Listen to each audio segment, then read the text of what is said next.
Well, hello. Oh, look at us.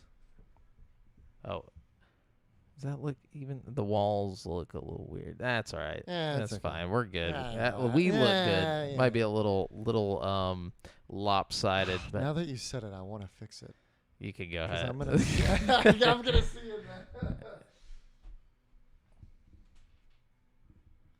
Just a little bit. There we go. It just goes right back. It's like, no. That's perfect. It's zoomed in just enough to where you can see our faces. I don't want to see my face. Look at it. Look at it. No. All right, so we're about to start the show in 3, 2, 1. Yo, and hello and welcome to GameSpeak Podcast. New episodes go for free feed subscribers every Wednesday in audio format on Apple Podcasts, Stitcher, Google Play, Spotify, and all of your favorite podcast platforms, as well as in video format on YouTube so you can see us in stunning where we need you to hit subscribe and click that notification bell. We are streaming live every Monday at 7:50 p.m. CST on twitch.tv/GameSpeakPodcast and Facebook.com/group/GameSpeakPodcast if you want to catch the show as it happens before anyone else. Be sure to go ahead and join our ever-growing community in the GameSpeak Podcast Discord at dsc.gg/GameSpeakPodcast to hang and talk games, battle and catch Pokemon, talk about anime, get show updates, find friends to play games with, and so much more. This show is count them, 3 BFFs. Oh, you can't count them because there's only 2 here right now bringing you the hottest video game news of the week.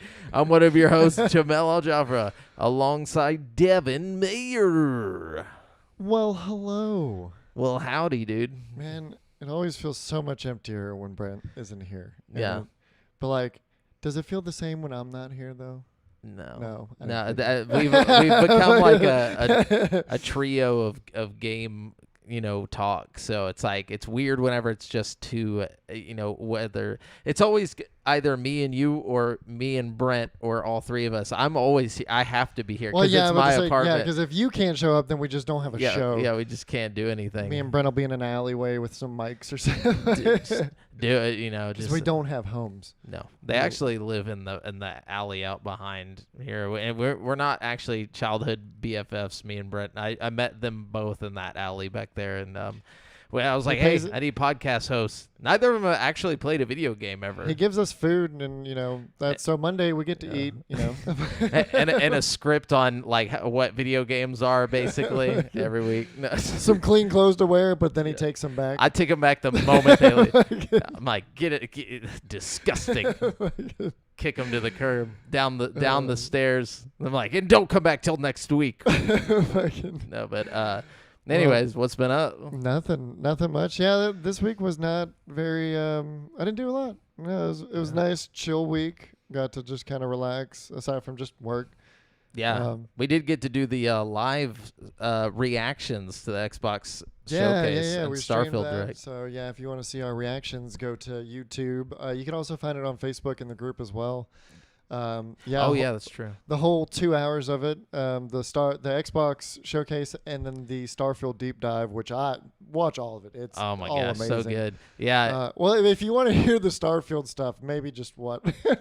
Yeah, maybe go watch the actual Starfield thing, but then come back for our commentary. Yeah. We keep it hype. But yeah, it was so good. All of it was so good, which we're going to talk plenty about it on the show. Yeah, that's basically like today's show is that just was recapping. Yesterday. It feels like that was yesterday. It feels like it was kind of longer ago than just yesterday. I don't know. I feel like I've been stuck in like a time fucking like what's it called, like where you go in void. I guess maybe a void or a capsule or like. Does it seem longer or shorter? It seems like it's just not happening. Like time doesn't exist right now because we were without power for like void 2 is days. kind of like non-existent. Yeah, void, like a time void. Well, even if it's not a thing, physicists, take it. It's yours. Time void. Yeah, you lost power for like a couple days. Dude, that shit pissed me off. This is the second time in like less than 6 months where we've lost power. The only building in our complex to lose power for multiple days at a time, and last time it was in like the freezing cold, and this time it was like in the hottest fucking week of the year. Oh, you're talking about like back when we had that freeze? Yeah. You're the only building to lose power in that? Yes. Like the rest of your complex The had power? rest of the complex had power. We were without power for 3 days. Dude, yeah, my whole neighborhood lost power on that, and it got down to like 45 degrees. I remember in my apartment. How long were you without power? At least 3 days. Yeah, this shit sucks, Yeah, dude. it was terrible. And this it happened again, and it was hot as hell. Yeah, honestly, I'd rather lose power in the cold. cold, Yeah, yeah. because you can always like I just piled up. I had a bunch of sleeping bags because I go camping and stuff. Just piled up a bunch of sleeping bags. Oh yeah, and it was fine. in Texas, you'd much rather be in the cold Yeah. than the heat, because the Good, heat yeah. here is. You can always fucking add horrible. more layers. You can only take off so many. It's true, except for you can take your skin off. No, you can't do that. Don't do that. But Peel it off. peel it off now. Yeah, but we lost our groceries again. You know, Oh so fuck! I didn't even think about that. but I saw Your some. fridge didn't last 2 days though. No. Oh, But come on. that's some terrible. Well, that's some terrible insulation on that refrigerator. Then. Even if it did hang on to like the cold, it wasn't enough cold to make me feel comfortable eating. yeah, like, you don't want to eggs take and the stuff. chance. Take Yeah. the chance on getting some So- food poisoning because of it. Yeah, so I found out, like I saw somebody post there, like if you have renter's insurance, they'll cover that shit. And I was like, oh, fuck, I never thought of that. I'm paying for this renter's insurance. I called them, and they were like, yeah, send us pictures of all the food. And so, like, I sent them pictures, like, how much do you think it costs? And I just threw out, like, a number. They're like, okay, we'll pay you that. And then, like, they sent it to me. It Literally, was that easy. it was in, like, less than a day. They I sent me- figured it would have been like a fight. No, they were just like, here we What? go. They were like, yeah, it's covered under this thing. And I was like, well, now I like renter's insurance. Huh? Yeah. Like, I'll be calling you guys again the Thought next I always time. just paid It's for like- that shit just because the apartment complex, required That's what I was it. thinking. Yeah. Yeah. Dude, that's Yeah, badass. because anytime you try to get into like an insurance claim or something, you always feel like they're gonna just try to like work around not having to pay it out, right? Like, Yeah. or- that'd be my assumption, anyways. Yeah, I had Googled it, and it was like, oh, yeah, most places will pay up to like $500 of like, food, Perishables? yeah, Yeah. food items. And I was just like, hey, fuck yeah. And so, No shit. but, Huh. yeah, I'll so have to if keep that if in you were in the outage, anybody, I know Huntsville had a lot of power outages and stuff. Call your renter's insurance if you have it, and hopefully there's no like deductible or anything. I didn't have to for mine, but also watch the Super Mario Bros. Movie. Nice. I still need to do that. Is it? It's not on a streaming service yet, is it? It's out for sale. Like Yeah, you can buy yeah. it, Or or it's like you can. $24 or something. It's $29 to buy $29, it, of or course. $24 to rent it. Oh, okay. $24.99.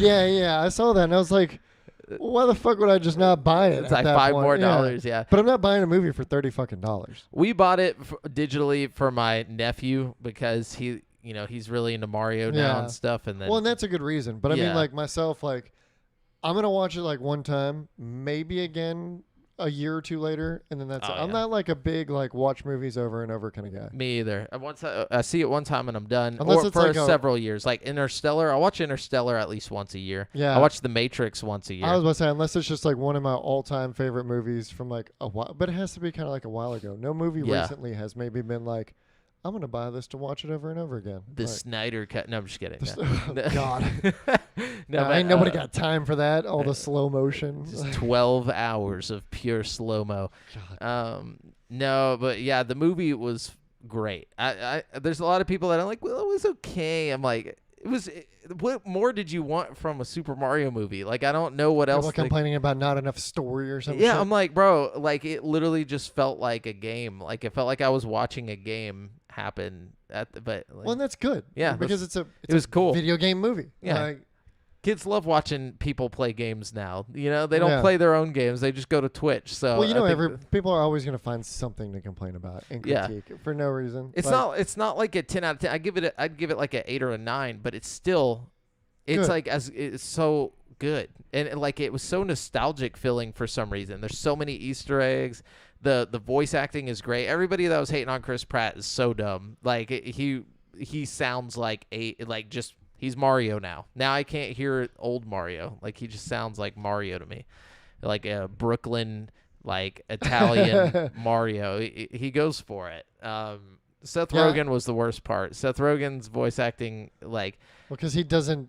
Seth Rogen's yeah, he's just like Seth Rogen, yeah. and then like he's just literally Donkey Kong and like but it's cool because like spoilers, there's other of the Kong family in the movie. I mean, not huge parts, but it's just cool to see all the random like characters and like different things happening, different games and whatnot. It's so cool. Saw that. I think we might as well announce that. Like, well, actually, while we're here, I should have asked this before. Is there a way for us to get a fourth mic to go through Banana? No, I mean we have 4 mic things, but the voice meter Banana. I didn't even think about that because of the. Yeah. We'd have to find some type of mixer to do it. Or I mean, I've got my digital mic is set up. It's got multi-channel. It's got a bunch of different mics inside the mic that can do multi-channel pickup. So I mean, if it comes down to not being able to figure it out, I mean, we can discuss this after the podcast. Yeah. But hey, I want the people to know why. Why? Yeah. So we're gonna try and get a 4th person on the next episode. We're skipping next week because I'm not gonna be in town. But the following week, we're coming back with a full-on 4 UFO. People, 4. Yeah, 4 people UFO UAP disclosure episode where we're gonna, for the topic. Like, I know we don't normally do topics, but this is gonna be a one-off just because we're all hype about aliens. Ready. Oh yeah, we're bringing my brother on who is like an expert in the UFO UAP. What's it, the ufology, the ufology? I don't know. He's been following it since like, I don't know, forever. Yeah. And like like when Tom DeLonge was first coming up, he's read Tom DeLonge's books, like The Secret Machines and all that stuff. He's just been into it since like the beginning, and like he's been pretty good at predicting what new stuff is going to be said about them and what's going to come out and all this stuff. And so I was like, we should have him come on, give us a timeline, give us his idea on what he believes is going to happen. I am so excited to hear it. I love you're quick to dismiss the UFO stuff, just like when we talked about the Madisonville shit with the cows. But like, I'm not quick to like just fully believe it. But I'm like, okay, like, maybe, like, because my whole take on it is like, the universe is too fucking big for us to be the only intelligent beings, doing shit. Oh yeah. And like, I don't even think we're one of the intelligent beings. Like I honestly think exactly. We're probably like on the fucking like low end. We're like the monkeys. Like, but the thing is like, I'm down with that. But my problem is like just how we know that space, I guess, travel works. Like we, whenever we talk and we're like, oh, it's 1,000 light years. That means it takes 1,000 years traveling at the speed of light to get there. I'm like, how would they reach us? Or did they leave like a billion years ago? Well, and that's where like, figuring out how to use like antimatter and shit like that, like wormhole travel, to literally something. just fold space and time and everything. Like, there's theories to do it. We just don't have the energy capability. Like, because it's like, I think it's one of the big things that's holding us back from doing that is like energy capabilities. Yeah, we got to figure out like 3 more steps of energy, because like we're about to figure out fusion and fission, like how to harness that. We need quantum energy. There's still like a step past that, I'm pretty sure, but I'm not a fucking quantum physicist. So I'm a studied physicist. No, just kidding. Yeah. I'm an astrobiologist. I mean, it's gonna have to involve that though, just because if it's just straight travel, I mean, going at the speed of light, like and theoretically, you can't go faster than the speed of light, because literally that's the time will slow down. Like, time dilation happens the closer you get to the speed of light, and then you can't ever reach it. Like, you'll slow down before you actually reach it. I think it's the code that was put in. They put a limit on how fast you can go. Yeah. That, I mean, like, why is there a limit? That's why we got to come up with glitches. Exactly. We need speed runners. We need like glitch the universe. So, but yeah, we're gonna break that down on the next episode. I'm super excited for it. We'll give our top 3 favorite games involving aliens and stuff like that, and then just have a really fun one-off episode. And then maybe after full disclosure happens, we'll come on and bring AJ back on again and see how his predictions went. So, whenever we find out, aliens are here and real and shit. Yeah. Once that stuff all happens. Anyways, what'd you play this week? Yeah, I was about to say, let's get into currently playing. I actually played nothing this week, except for Call of Duty. I think a little bit, but like. I was just too busy and the power going out and all that shit. Like literally, I was it was like 20 minutes before I was getting off of work for the weekend, and the power shut off like while I was working my last 20 minutes. And I like told my boss, and then I didn't have power for literally till this morning. So yeah. And I was like, well, there went my weekend of playing games and whatnot. So I borrowed your Majora's Mask on 3DS. Oh yeah, how's that going? I played a little bit of that. It was like before I went to sleep, so I literally played like 30, 40 minutes of it. And then hadn't picked that back up because I've just been kind of busy. But then I did catch Dead Island 2 on sale. Epic is having a really good sale. Like Dead Island 2 was already 20% off, and then they're having their big summer something sale event, so it was another 25% off. So I picked that up for like $35. Damn, that's nice. And dude, so the gore system in that, like how you attack the zombies and everything, is top notch. Just over the fucking, like, it was way better than I expected it. Like Mortal Kombat levels. Well, it's like Mortal Kombat levels, but it's also just very locational. Like how you hit the zombie is how it's going to get damaged and everything. And then nice. It's over the top on like say you take a blunt object to a zombie's like face, and you'll like break its jaw off, and it'll just be hanging off in the direction that you just hit that zombie. That's cool. I freaking like, there was, there's like, you can load up like a heavy attack, and they'll do like different things with different weapons. And like an axe, I took an axe to like one zombie, and like I like underswung it and hit it in the stomach, and then dragged it up, and it just split the zombie open, like completely open from like navel to chest. Like, oh, that's pretty cool. Yeah, and it was just like exactly where the axe went and everything. Like, it is over the top, and you can disintegrate zombies. I feel like whenever somebody figures out a way to like map every like segment of bone, and like to the point to where like you go up with like a blunt object and you hit a zombie, and like it breaks the bones differently every time depending on the impact. Like there's physics based. This is the closest that I've ever seen a video game achieve that. Like, really? Ever. Like, that's cool. And they took it several notches further than any zombie game I've ever seen do this, or any kind of gore bait. Like, the main focus of Dead Island 2, I guess, of like the development team, had to have been this gore system that they worked up.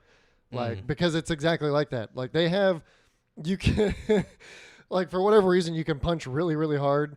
And like, I was just like punching a zombie to pieces, and you can literally just punch it down into a skeleton.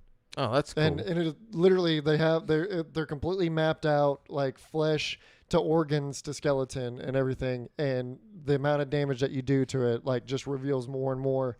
And it'll only like remove like, I guess, like tissue and stuff from the area that you're hitting and whatnot. Oh, that's cool. Yeah. So like every zombie is completely, quote unquote, like fleshed out.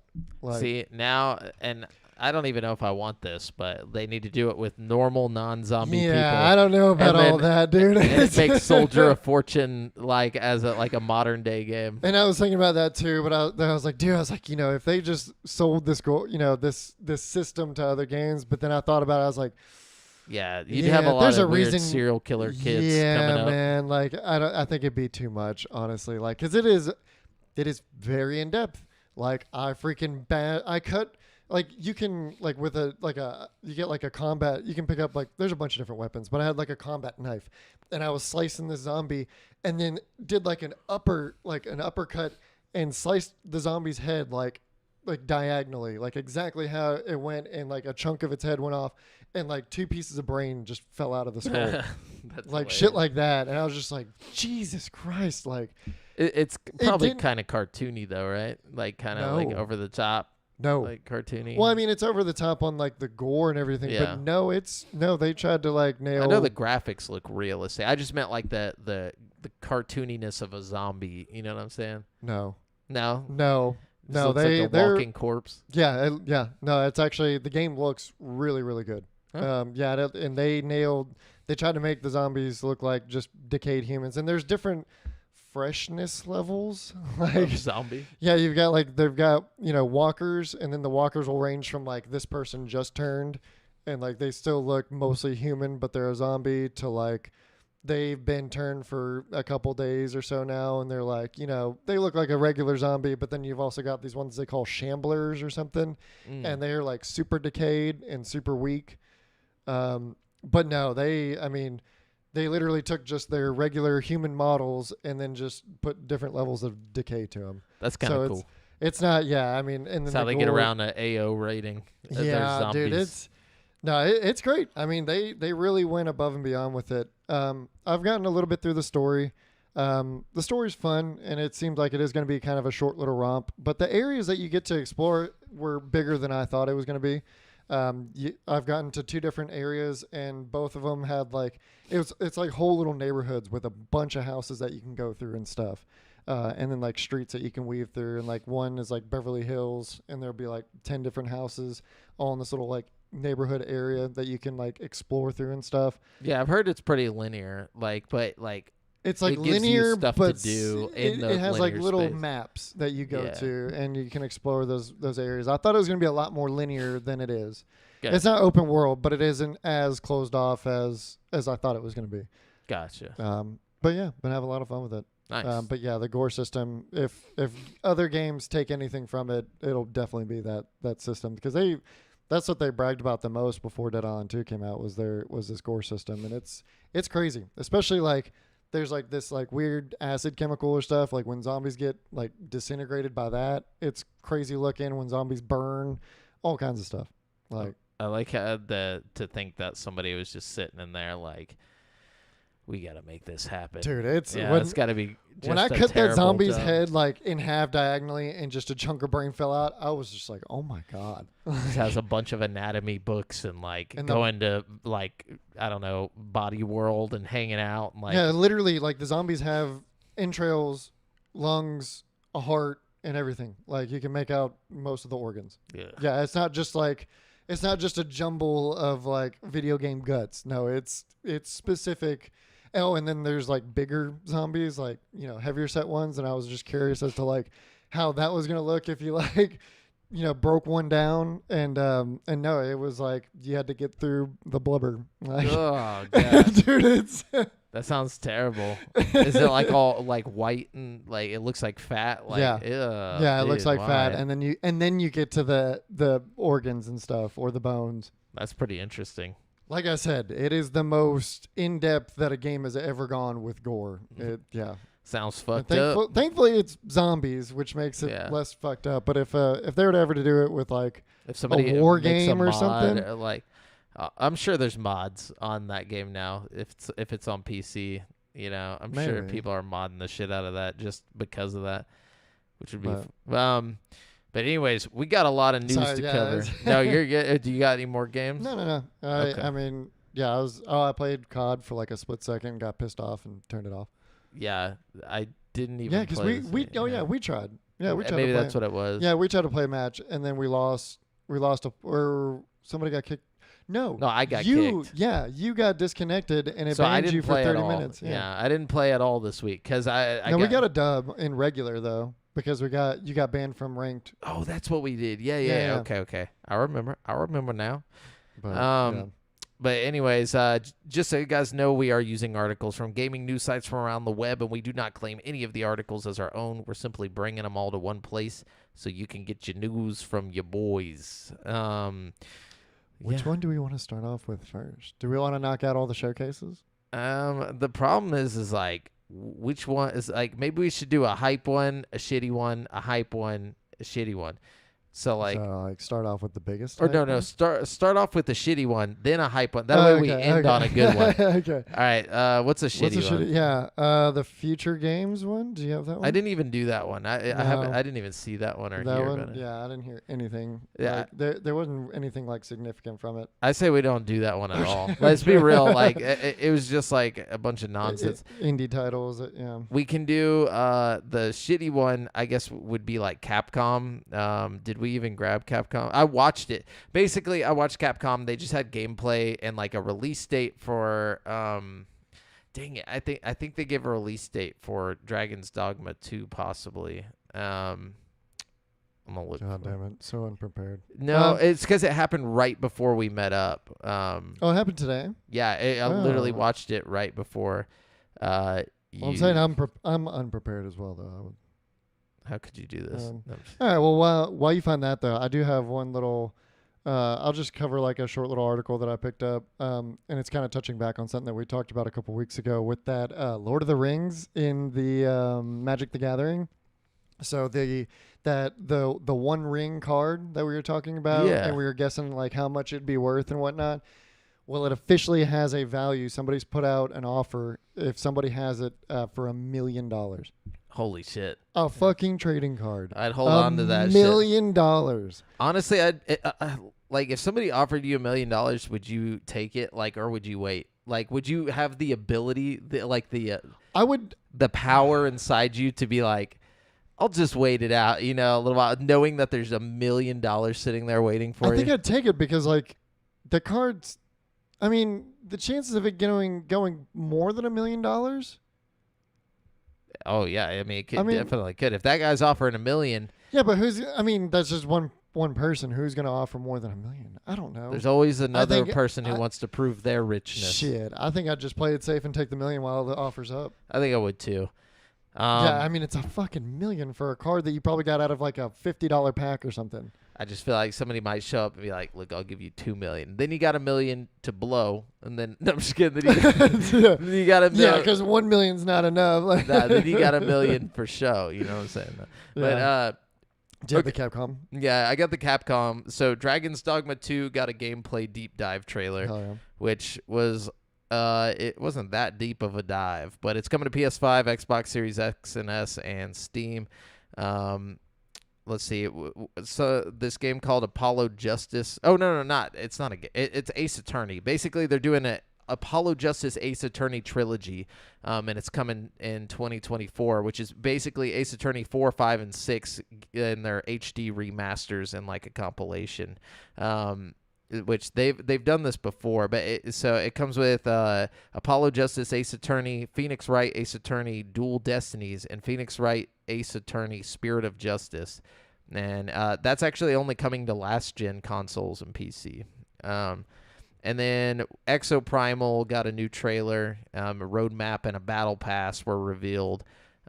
So that game releases on July 14th. It's like a dinosaur shooting, rootin' tootin' game, but it's like a online, like as far as I could tell, it was trying to be like some online shooter, like a wave shooter for like that's kind of what it looked like to me. What was that one that we got like free early access to? I don't remember what that was, but it was similar. Yeah. It looks similar to that. And then Ghost Trick. There's a demo available now, so it's like a remaster. So the Ghost Trick remaster is out on June 30th, and a demo for the game is available now. This mystery game comes from Shu Takumi, the creator and writer of the original Ace Attorney trilogy. Save data carries over from the demo to the main game's release later this month. The Ghost Trick remaster is coming to Nintendo Switch, PS4, Xbox One, and PC. Then we got Kunitsugami Path of the Goddess trailer, which we saw that at Xbox as well. But this time it was just literally the same trailer. But the game's supposedly running in the Resident Evil engine or the RE engine, and Capcom has said action and strategy will be at the heart of the gameplay loop. And that's coming to everything next gen. And then we got Mega Man X Dive Offline coming to Steam, iOS, and Android. So it's a mobile game. It says a new mobile and PC Mega Man game was shown off during today's showcase. It's called Mega Man X Dive Offline, and it's coming sometime this year. You play as Mega Man X and other characters from the franchise, including characters that have never been playable before and characters that are brand new in the franchise. Familiar bosses and over 900 stages. Okay, cool. So that was the whole Capcom showcase. It was not that good. Yeah. Well, then I'll continue it here with the Summer Game Fest 2023, which was Jeff Keighley's show. They showed a lot of bullshit there. It is a lot. Yeah, there's a lot of fluff. So I'll just shoot through it real quick on just the announcements. So Final Fantasy 16. No, Final Fantasy we're talking about 7 Rebirth. Yeah, is coming in early 2024. So we got a gameplay trailer of that. If you want to go take a look, it's like it looks a lot more open than the first part to the remaster or the reboot here. So pretty cool. Oh, there's a first. Oh, yeah, there was. Yeah. Yeah, it came out like 10 years ago. Yeah. I completely This forgot. is part 2, and they're still doing a part 3. Damn. Well, of course it'll be another 10 years from now. Spider-Man 2 gets an October 20th, 2023 release date. Cool. That's cool. We saw a Prince of Persia game. Prince of Persia: The Lost Crown is coming next year. Which is it's like a Metroidvania. They literally say that in the trailer that it's a Metroidvania. So that's cool.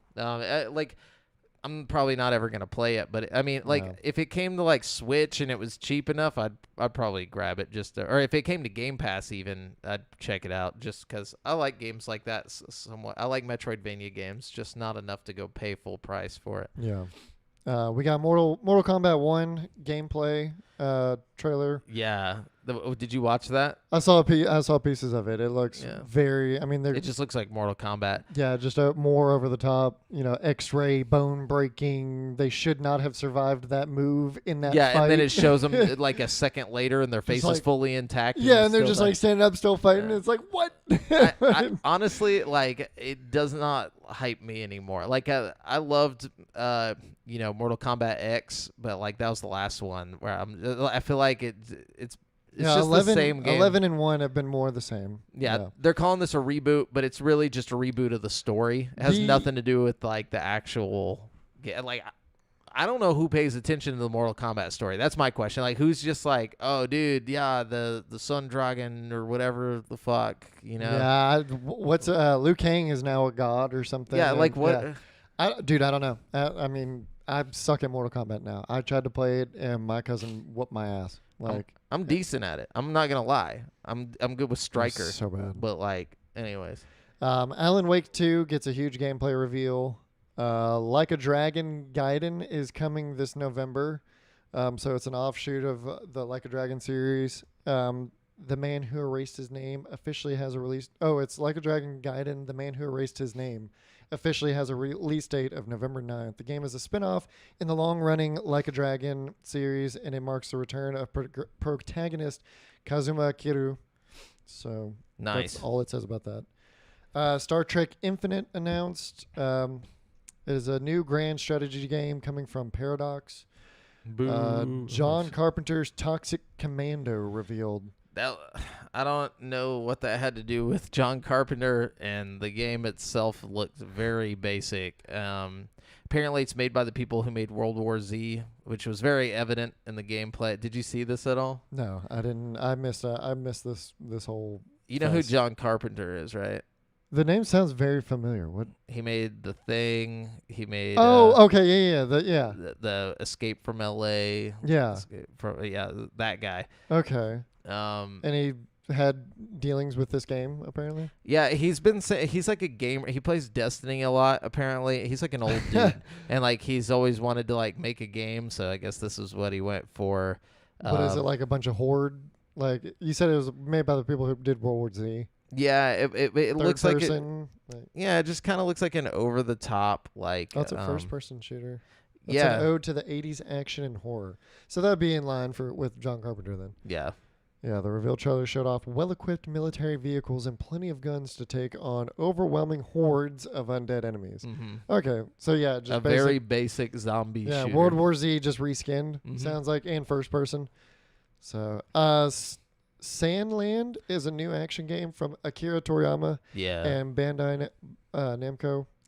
This one looks like hype if you're in an anime. I mean, this is like his old manga or whatever. This is the guy who created Dragon Ball Z. Yeah, I'm about to say it looks extremely Dragon Ball Z in the clip here. Yeah, it's the same guy, and so I think this is one of his older mangas, maybe, or it might be. I don't know much about his career. No, manga from 2000. That's pretty old. 2000. Well, but I mean, compared to Dragon Ball. That's true. I mean, Dragon Ball was 80s. Yeah, it's still an older one now though. But it's not that old. 2000 was not that long ago. We're dying. We're slowly decaying, Devin. Dude, we were listening to when we were out on the lake. We were listening to a classic rock Pandora station or something.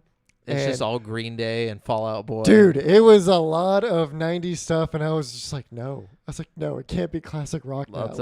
In early 2000s. Yeah, it was like 90s. It was like 90s and early 2000s. I was on this classic rock station, and I was just like, Your world starts spinning. Dude, like, yeah. Some guy's like, get off my way, boomer. Yeah. I forget, man. Like, I don't know. I still live like I'm younger than I am, but I'm not. Oh, and then you think, and you remember, like, your parents are like, well, not my parents, but like friends' parents that are just like, hey, man, I still feel young inside. Like I still feel like I do when I was, your age. And you're like, yeah, whatever, old person. Yeah. Now we're that old person. It's like, damn, Daniel. Yeah, but sorry. Midlife crisis over. Just beginning. So, okay, this one I did watch the trailer for. Pal World is like Pokemon with guns. I've seen this trailer before they even showed it off at this. Like this came out a long time ago. Like the trailer for it. Well, not this trailer. There was another trailer for it, but this one had actual gameplay in it. There was gameplay on the one I saw. It was like going around on Facebook. Oh. Yeah. Because I saw the same stuff. I didn't think there was gameplay in that first one. Yeah, there was. Well, this one shows a lot more in it, and there's way too many of these little monsters that look exactly like a Pokemon. Like there was a Gyarados lookalike. There was a fucking what's the red, white, and gray dragon type Pokemon? There was that. There was what's the little flower one with the flower Rosalina. No, Rosalina. Wait, no. No, that's from Mario. Yeah, I know what you're talking about. Rosalinda or something. I don't know. Something. But there was one that looked exactly like that little Pokemon. There was so many lookalikes that I don't know how. I think they're gonna get sued. I don't know how they wouldn't get sued. I don't know. The likeness was way too fucking strong. And then they threw a fucking Pokeball at him. Yeah. Like, except it's just like this little. Looks like a decorative egg or something that like some from Harry Potter almost. Yeah, it completely pops in half and absorbs these little monsters. Yeah, apparently you can make them fight. You can eat them. You can you can make them like into little workers, like slaves. Yeah, basically. Wow. Yeah, it's a darker crazy Pokemon. Yeah, and then seeing this like big. What's the third evolution of like the leaf? The starter leaf, the second generation starter leaf, Chitadori or whatever. Oh, there's like the big third evolution looking creature that had like rocket launchers attached to its neck. Yeah. Did you see that? Yeah, there's like a Lapras. Chikorita. I think. Chikorita. Yeah, Chikorita you're right.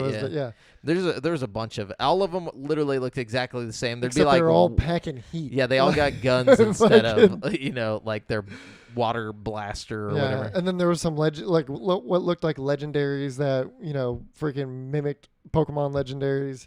It's gonna be fun to watch. It doesn't look like it's gonna be a good buy though. It looks like a very unpolished indie game. Like we'll see how it goes. Yeah, I don't know how it's gonna even almost not like Nintendo's gonna sue their ass. Oh, for sure. Like, it might not even come out. I'm surprised it was shown off at a Game Fest. An actual, yeah.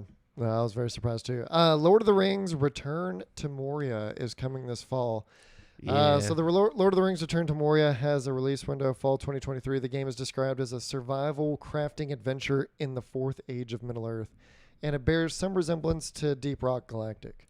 You play as a bunch of dwarves, and you're just like mining and trying to build. You're trying to build your way out. So literally, or something. Deep Rock Galactic, but not in space. Yeah, and you're in the Lord of the Rings, IP. That's not based on the movie, but based on the books. Yet it looks just like the movies. I don't even know what the fuck is going on with Lord of the Rings at this point. We're also getting that MMORPG later. Yeah, I don't know. By Amazon too. Yeah. Don't have high hopes for that one. Final Fantasy VII Ever Crisis is getting a closed beta. This was like it's like a mobile game, I think. Was this one? First announced in his compilation of every story told in the Final Fantasy VII universe. There will also be new story elements that focus on the origins of Soldier. Yeah, it was like very chibi looking almost, but like older graphics. Like I don't know how to explain it. It looked cool though. Whatever it was, I thought it was a mobile game. It might not be. I don't know. Yeah, it didn't say anything about mobile, but it also didn't say anything about any platform. Banisher's Ghost of New Eden is a new action RPG from the creators of Vampire. Yeah, I don't remember even see. I know I saw it. I just don't remember what that was. Yeah, it's by Don't Nod. Yeah. So Baldur's Gate 3 introduces Jason Isaacs as a major villain. Don't know who that is. Jason Isaacs, who is best known for playing Lucius Malfoy in the Harry Potter franchise. Oh, okay. In the Harry Potter franchise and Captain Hook in 2003's Peter Pan. Oh, Lucius Malfoy is the father. Yeah, you were thinking of that. I was like, what the hell? I was like, Malfoy was... No. Yeah, I completely... Yeah, you could see the confusion on my face. Lucius. Is it Lucius or is it Lucius? Lucius, right? Is it Lucius? I just always called him Lucius because like I don't think I ever like paid attention to what they called him in the movies. Like I just remember reading his name. I'm pretty sure it's Lucius Malfoy. Yeah, you're probably right. That's like I said, I've just never heard anybody say it. Before you watched the movies, how did you pronounce Hermione? Hermione. Hermione. Yeah, Hermione. I remember that's how Brent called it too. Like we were like Hermione. Yeah, Hermione. I was like, God, her name's fucking terrible. Yeah, Hermione. And then the movie came out, and we were like, oh, that makes a lot more. Hermione. Yeah, because nobody expected the E to be. Yeah. No, we did. We called her Hermione. No, Hermione. No, I know, but you're like okay, when, what you're saying. Yeah, I was like, I don't know where the oi comes from, but I think it's like oi governor. We were just like, it's obvious. Well, no, it was like HERMOINE, and that's why we thought it was Hermione. Yeah. Yeah, but Hermione. Yeah. No. And then we got the Twisted Metal. They debuted the trailer with Will Arnett. Did you see that? Yeah, it looks real cheesy. God, I don't know, man. That was like the trailer was really corny. I think that's what people want. Let's be honest. I think so. I mean, I did not when I pictured how like Sweet Tooth would be. I thought he was gonna be scary. Yeah, it was not like that at all. I mean, but that's. I guess he's a clown. Yeah, he seems like a good guy, honestly, in this one. Yeah, like why? Yeah, I thought he was gonna be just ruthless and like he'd be like the big bad of this series, but yeah, he's like the Seth Rogen. He's gonna be like working with him now. Yeah, I don't know. I'm so confused. I would imagine that it'll be funny for the people who were old enough to play Twisted Metal and care enough. You know, like our generation was like right on the cusp. Like I played a bunch of Twisted Metal, specifically Black. Twisted Metal Black. Yeah, but Black was on the PS2. Yeah. Right. So I'm talking about like the OG Twisted Metal. Like we missed that. Like I feel like, or at least I did because I wasn't old enough to play that type. I played it a little bit when I was like really little, but yeah, it was more. Give it like 5 years before us, or like people who were 5 years older. They probably like that's their shit, you know. Yeah. But I don't know. Marvel Snap getting a new competitive mode. New trailer for season 4 of Call of Duty. They're adding a new map. Did you see that? Yeah, that's like should be out in like a day or two, right? It's on June 14th. Yeah, a couple days. But no, it's already out then. June 14th. No, today's the 12th. Where are we? Do you know where you're at, Jamal? The time void returns. Yeah, you're right. Okay. Yeah. So what is that? Lost. Like 2 days. Thursday. Yeah. Thursday. Yeah. So. Yeah, and the new map is gonna be Resurgence, right? I didn't even look it up, but it's a smaller map. I'm pretty sure. I think it might be a big map because they didn't say Resurgence or anything on it. I don't know. I'll have to look into it. That'd be crazy if it is a whole new map though, like just a big map. Yeah, it is a whole. No, new I mean like like a big map. Yeah. Yeah, I know it's not as it's a lot bigger than Ashika Island. But it's nowhere near as big as Al Mazrah. No, I don't think it's like it's like a medium-sized map in comparison to the two that we have. Just like a middle of the road. Yeah, and it looks like it's gonna be like Amsterdam or something, because there's a bunch of channels or like canals that run between. Instead of streets, it's like canals that run between all these buildings and stuff. That's gonna get annoying. Yeah, because anytime you get in a fight now, people are just gonna bust out a window and just go Jump into the water and swim dip away. out. Like, yeah, that's all that's gonna be. So not that we never use these tactics. Okay, we stand and fight. I shoot until I'm either I'm dead or you're dead. All right, we don't leave. In Ashika Island, we were hopping in the water all the time. Get to the caves. That's true. Path of Exile 2 gameplay trailer. A lot of people hype for that. Lots of Diablo fans and stuff like that. Path of Exile, I think the first one they said came out in like 2008. A long time ago. Yeah, so this is big news for all you PoE fans. Yeah. Exoprimal is getting a Street Fighter 6 crossover. So dumb. I mean, I'm sure there's plenty of people excited about that, but I just don't. I can't get hyped for games like that. I haven't seen any of the crazy character creations since Street Fighter 6 dropped. No, like when because people took it serious. They were like, the people who play Street Fighter are like people who think they're gonna become the next Street Fighter. You know what I'm saying? Yeah. It's like it's not. Well, like on the beta, we saw so many great, weird, horrible creations in like the character creator, but now it's just like people are just making themselves now. It's like it's boring. Yeah, but I do like the thing where you're just like running through the city and you just run up to people and you're like, yo, let's fucking fight. Oh, really? I didn't. Yeah. I had no idea. It's a like open world something or not really open world. It seems just like an area. Just like in a hub area. You can like wander the streets. And I saw you can train. You can train with like certain Street Fighter characters and stuff. Yeah, it's pretty cool. Now that part seems dope to have like your own created character go and like train under your favorite Street Fighter character. Oh yeah, that seems cool as fuck. Lies of P gets a demo and new release date. This is basically Bloodborne not on PlayStation is what a lot of people are comparing this to. Yeah, and it's like based off the Pinocchio Pinocchio Souls-like. Yep. Which like it sounds like, oh, that's lame, but then you see it and you're like, oh, that's cool looking. It looks pretty dope. Yeah. When is the demo coming? It is so Lies of P is now coming on oh my goodness, I'm sorry, stroke. Coming on September 19th, which is slight delay from its previous August date. However, players can play a demo of the game featuring the first 2 chapters of the game, which includes 3 boss fights and multiple locations to explore. Damn, that's a huge demo. Give a date. Yeah, we'll have to find out because I want to try. So it'll probably be in the summer. I mean, it's going to be, if I had to guess, August or July.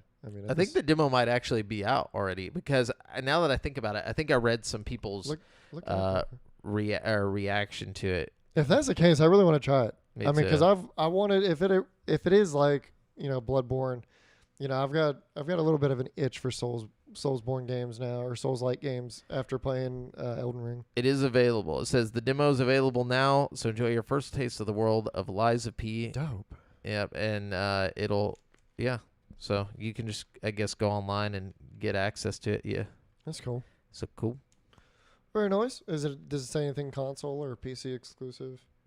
It says play for free on PC, PlayStation, and Xbox. So nice. Netflix showed the Witcher Season 3 trailer, which will be the last season that our boy is the Witcher. The Man of Steel himself. I don't know what they're gonna do. I mean, they already told you what they're gonna do. What are they gonna? Oh, they're recasting him. Yeah, they got what's his face? Who was it? Yeah, that's right. I completely forgot. The Hemsworth brother, not the Chris Hemsworth, but the other Liam Hemsworth. Dude, that show's gonna die. Not because of him. It might, because of him. Because one, nobody wanted him there. 2, he's not the greatest actor. Like he's not bad. Like tell me something he's been good in. What was that one movie where he goes in and saves the kid and like fights a whole army basically? Like he was decent in that. I don't even know what that is. I forget what the name of it was. But and it was Liam. Yeah, really. Yeah, it was Liam Hemsworth. He did good in that, and I never thought his acting was bad. I don't think it's bad, but it's just. Or was that Chris? That's what I'm saying. That's what I'm saying. The only thing I really know him from was the Hunger Games movies. He plays the love interest guy, Oh, not PETA. No, not PETA. Yeah, the other guy. The other guy. Yeah. Okay. Damn. Yeah, I forgot he was even in that. Fucking. But I mean, it's gonna die mainly because they're getting rid of fucking. What is his name? Wow, Man of Steel. Yeah. Why can't Henry Cavill. Henry Cavill. Jesus. Henry Cavill. And then Warhammer 40K Space Marine 2 reveals co-op. Yeah, that shit looks dope. It just looks like Gears of War. Literally, it just looks like Gears of War, front to back. Yeah. Excuse me. Nicolas Cage is coming to Dead by Daylight. Okay, is he gonna be a survivor or is he a villain? He's a survivor. Okay. Yeah, and like apparently he gets like his own story thing or something like. That'd have been great if they'd have made him a monster, though. But I thought it was going to be regular Nick Cage. He just, I'm coming. Like he's just like chasing you down. Put all of his Nick Cage quotes in there. Oh yeah, yeah. I love Nick Cage. Yes, Your Grace sequel announced. I have no idea. No, I remember it, but I've never played that game. Don't know. Witchfire comes to early access in September. That one. Okay. Remnant 2 release date revealed. It is coming on July 25th. So I'm not even familiar with that one. Yeah, see some shit that Immortals of Avium gets an extended gameplay clip. I'm just gonna start shooting through these. Yeah, because some of these are just like whatever. Honkai's Star Rail gets a PS5 release window. Lots of indie stuff. Black Desert Online expansion gets a new trailer. Yeah, it's like in that Edo Japan looking period. That looks like a shiny game, but I heard it's kind of shallow. Yeah, it's a MMO. Yeah, but even for like an MMO, it's kind of shallow as far as like the mechanics and stuff to do. It's just like a really good looking game, but that's kind of where it stops from what I hear. Lisfanga, the Time Shift Warrior, is a new hack and slash game. Fae Farm gets a release date and PC reveal. It's coming out September 8th. Throne in Liberty gets a new trailer. Party Animals gets a release date. This one this one looks just like it's a brawler like not Human Fall Flat, but the other. What is it? Oh, I know what you're talking about. The one we played. Yeah, it's like you're like running and then you got to jump off of stuff and like it's like a game show basically. No, not like that. No, I can't think of the. Oh, okay. But it looks like this Party Animals is like literally looks like a clone of this game. It's the one where you're like these little doll characters and you fight and you like try to like headbutt and knock each other out and throw each other into like out of the game and knock each other out. I think that game is that game. I think that might be a sequel. Yeah, I think it has to be because it looks looks just like an exact reskin of it. I know what you're talking about. But why it doesn't even mention it in the description. But anyways, Xbox and Porsche partner on new designs. Well, yeah, they put out a Series X. They're doing like a limited amount of them, and you can't buy them. You had to do the sweepstakes online. You can get a Porsche Xbox Series X. And they had like 9 different. It wasn't 9. There's like 6 different designs, and they look cool. I guess if you're into that, but I mean, honestly, you get one of those, you could probably sell it for a couple 100,000. I'm sure. Eventually. Yeah, it depends on how many they like put out, and like some Porsche collector's definitely gonna want that. Yeah, you can't buy them; you have to win them. Then whoever wins them is gonna turn around and sell them. I would immediately. Yeah, take $500 of that big sale price. Give me another Series X, and then Yep. Okay, but that's it for the Summer Game Fest. All right, I'm gonna leave the Starfield stuff to you. I'm gonna do the Xbox. Might as well just hop in. And I've got to follow up after we do that one on the ones that didn't show up that we thought were going to show up and whatnot. So for Xbox? Mm-hmm. Oh, okay. Hell yeah. Yeah, so the Xbox Showcase, like I said earlier, we did a live reaction video as it was happening. So you can catch that on the YouTube channel. Just look up GameSpeak Podcast on YouTube, and it'll probably be the first video that comes up. So general like good, bad, amazing. Oh, I give it a 10. But the thing is like I don't give it a 10 because it's Xbox. I give it a 10 because every other showcase has been kind of just like shit lately.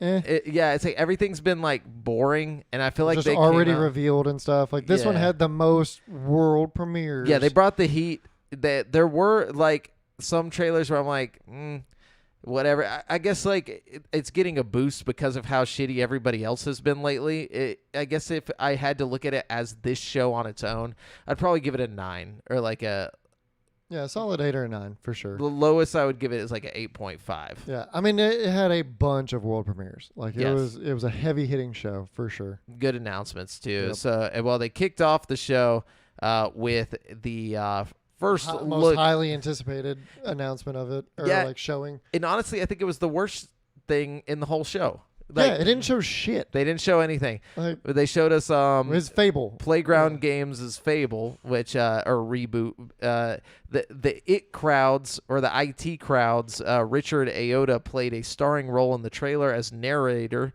maintaining the cheeky humor the series is known for. We don't know when the game is coming out, but Xbox did confirm that it's coming to Game Pass on day one. It's like, well, no shit, it's a first-party studio. Yeah. But it looked like they were miniature. Yeah, it almost went like it's taken like the grounded approach, which I hope that is not the case. I hope whoever you play as is not mini, or miniature. Yeah, I think they're focusing too much on the wrong parts of Fable. I think people like Fable because of the game, not just the humor. But we'll see how it goes. It is Playground Games. It's the Forza people. They typically make fun shit, so maybe they'll figure it out. I don't want to assume anything just yet. But. Yeah. And then we got to look at Cyberpunk 2077 Phantom Liberty. They gave us a trailer and a release date. So the release date is actually September 26th. This is the big Cyberpunk story expansion that is supposed to be like the biggest one yet. And I think it's the last one yet. So Phantom Liberty's missions will take players to an entirely new area of Night City. And, it's got Idris Elba, Keanu's in it, all that shit. And then there's 2 features that they're adding to it with this expansion. One being from the anime that they're going to add the cyber psychosis. Oh, really? Yeah, so they're going to add the, I guess if you do too many cyber mods and stuff, you'll start to get the psychosis or whatever. That's crazy. So yeah, that's so one. You just die or what? Like, because most of the time they just get murdered. Right? Yeah, or maybe you just like lose control and go crazy for like a split second or something. I don't know if much detail was like listed about it, but just the fact that it is going to be a feature that's cool. Added with it. And then also another thing that they're adding with Phantom Liberty is vehicular combat as well. Oh, that's cool. Like you can shoot out of your car or what? Yeah. That's nice. So, I mean... That's a whole new dynamic. Yeah, why that wasn't ever a thing in the first place. There's a lot of shit. Stuff, yeah. They were too focused on making weenies. No, I'm just kidding. So then we saw Avowed, which is now they said is coming 2024. Obsidian's long-awaited fantasy RPG Avowed finally has a release window for next year. Our first big look at the game shows caves, spiders, bears, spellcasting, sword combat, and a ton of other fantasy elements. I don't know why they didn't mention the fact that it was a pirate ship, too. Like, that's the first thing I remember from the trailer is that there was a pirate ship. And, then we heard the sea shanty. But the game is coming to Game Pass on Xbox Series S and X sometime 2024. And there was some other news to this that I read today where they basically said it's going to be on the same level as, like, what was this?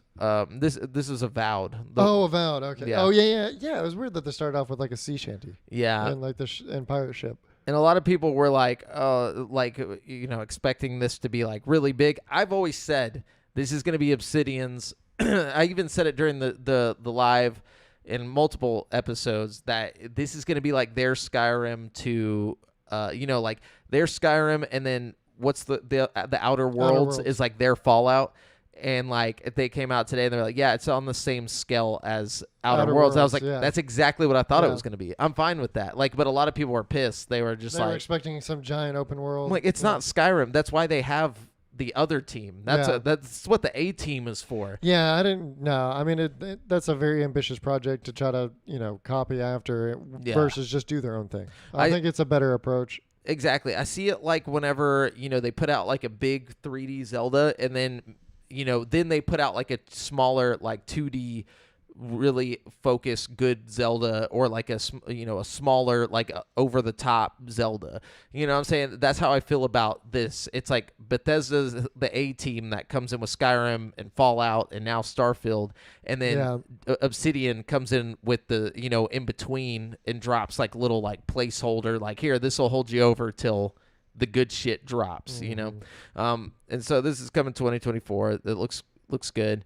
And then they also announced a 1 terabyte Xbox Series S coming on September 1st, and it's black. Yeah, in black. It looks nice, but it is going to cost a little bit more, which is $349. bucks. Yeah. So it's $50 more than the 512 gigabyte. I want to say gigabit, but I meant gigabyte. Sorry, guys. Anyways, even though they did a whole direct, Starfield got a new trailer before the direct, which with actually a new launch date. Yeah, and it did not get pushed back. It got brought forward, baby. Hell yes, to September 6th. Yep, all the way 2025. No. Yeah, 2029. No, this year. It's coming this year. 2.5 months. 2.5 months we will be in Starfield. I am so excited. Yeah, and they gave us a good, little trailer there. That was probably the hypest part of the whole show. But then we also got to look at Compulsion Games' game called South of Midnight. This was revealed. Everybody thought it was a BioShock game. It looked very much like BioShock, but this is coming from the South of Midnight. No, that was. Oh no, I'm mixing it up. You're thinking of Clockwork Revolution. South of Midnight. Yeah. It was the zombie guy playing. He was in playing the guitar. Like the Louisiana zombie guy playing a really cool tune, and then it's almost like claymation looking. Yeah. And then there's a girl with some maybe soul looking powers or something. Yeah, it looked very Spider-Verse animation. Yeah. But it says this is from the We Happy Few developer, Compulsion Games. It's revealed its next project, South of Midnight. The game is coming to Series X and S on Game Pass as well as PC via Steam. The teaser trailer is all they showed. There's no release date or anything. Now, a big one that was really cool, but we'll see this more. We'll talk more about this at Ubisoft's show, was the Star Wars Outlaws, which is coming next year. Got a release date for that. And basically, it looks like a female Han Solo. Yeah, it literally looks like a Han Solo game that maybe Harrison Ford was just like, no. And so they had to change the main character. Yeah, it could be that, or they're just going with their, I mean, it's just way too similar to all the stories told of Han Solo back when he was a smuggler and everything. Did you watch the gameplay trailer I sent you? Yeah, she's just sneaking around. It's a huge open world game. Oh, I guess I didn't get that far into it. I didn't see that there was a huge open world. Yeah, this is the first Star Wars open world game, is what they're claiming. Interesting. Yeah, so it's gonna do it, and it looks very detailed. Looks really nice. But yeah, there was more. Just not a big fan of the third person, over the shoulder shooters. Yeah, me either. That was one thing but I mean, that's just personal preference for me. Everything else it was gorgeous, and I like the little abilities that she can send her little animal companion to go activate stuff or distract or even attack. Mm-hmm. I thought that was really cool. It looks very it's a good mix of open world mixed with the Uncharted series and Star Wars. But then we saw Forza Motorsport is coming this October, on October 10th actually. So we got a release date for it from Forza Motorsport 8, right? That's 8. Yeah. And the trailer looks nice. Then this is the one that's the BioShock looking game. It's In Exile's Clockwork Revolution. Yeah, that one looked crazy. It's works with time. Or go ahead. Oh no, I was just gonna say we didn't get an actual release date. They just put in due time. Yeah. So, but yeah, this one you mess with time and you can go back and forth and from what they were describing, what you do in the past will affect the future because she the character goes into the future and is like, shit, I messed up. I got to go back. Yeah, she went. Yeah, things were super different, I guess. You could destroy things and then reverse time, and they would go back. Yeah. But it was very. I mean, this is made by the original creators of Fallout. When it was just a computer RPG back in the day. So going to be interesting to see this because it was first person and everything. It just looks like a different thing than they're used to, I would assume. But and then we got Metaphor Re Fantasio. It's coming from the creators of Persona, and it's it's a whole new IP from them. It's a new RPG from the creators of Persona 3, 4, and 5, and the game looks to retain a lot of Persona style but with a totally new world. It's coming sometime in 2024. And then we got Spiritfarer Studio reveals a new co-op action game, Thunder Lotus, the studio behind Spiritfarer, revealed a new raid-focused action game called 33 Immortals. The top-down action game maintains the gorgeous hand-drawn visuals of Spiritfarer, and the game supports up to 33 players at once. It's coming to Xbox Game Pass sometime next year. This one looked like Hades with up to 33 players. Yeah, that's exactly what it looked like. But I mean, it could be interesting. Cool. I don't know how you're going to tell who you are on the screen when you got 33 just people. Have a little arrow over your head. Hopefully, or so it didn't show that in the trailer. No, it just showed a bunch of little ninjas running around like with cloaks, like those big cloaks on. Maybe your character glows or something. But then we got a Payday 3 gameplay and release date, a gameplay trailer and a release date revealed, which. Basically, it's coming September 21st to Game Pass on Xbox Series X and S. So that's interesting. I mean, Payday's whatever. I don't really care for Payday, but I mean, if it's coming to Game Pass, I'll give it a shot. You know, it was like car chasing, rooftop gunfights, and plenty of tools and contraptions to help players get their payday. So, Persona 3, which, you know, obviously we talked about this last week that it got leaked, but Persona 3 Reload officially was revealed at the Xbox Games Showcase, and it's coming in early 2024 to Xbox Game Pass. The gameplay showed our first look at the remake, which appears to bring Persona 3 in line with Persona 5 from a gameplay and visual standpoint. And we also got Persona 5 Tactica revealed, which it's basically a Persona Tactics game with a very chibi look, or chibi-ish look. I don't want to say chibi. I don't know. But the game is a Fire Emblem style. It definitely looked very chibi. It was chibi. They're all like shrunken down, big eyes, big heads. Yeah. And it does say featuring new chibi art. But the game is coming to Game Pass on November 17th. So that's also exciting. And then we got Sea of Thieves gets a Monkey Island crossover. I was very hyped for this. I played the Monkey Island remake like less than like 6 months ago, and I loved it, dude. And you get to see all those places in this, you know, fleshed expansion. Out, yeah, it's like seeing it in 3D and you know, Guybrush Threepwood, and you know, everybody's there. It like all the characters are in it. It looks really cool. And that's coming July 20th.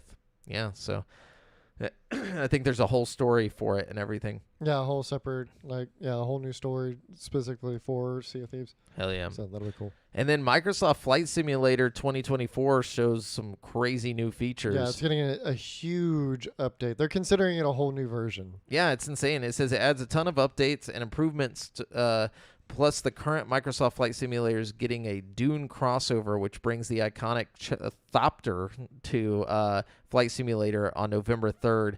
But I like how they don't mention all the other crazy shit. They literally don't even mention any of what happens in the update. Yeah, there's going to be racing, experimental vehicles, a lot of fuck ton of air rescue in many, many different forms. Like they showed a bunch of different air rescue. Not just air rescue. There was like air rescue, air construction. Oh yeah, air like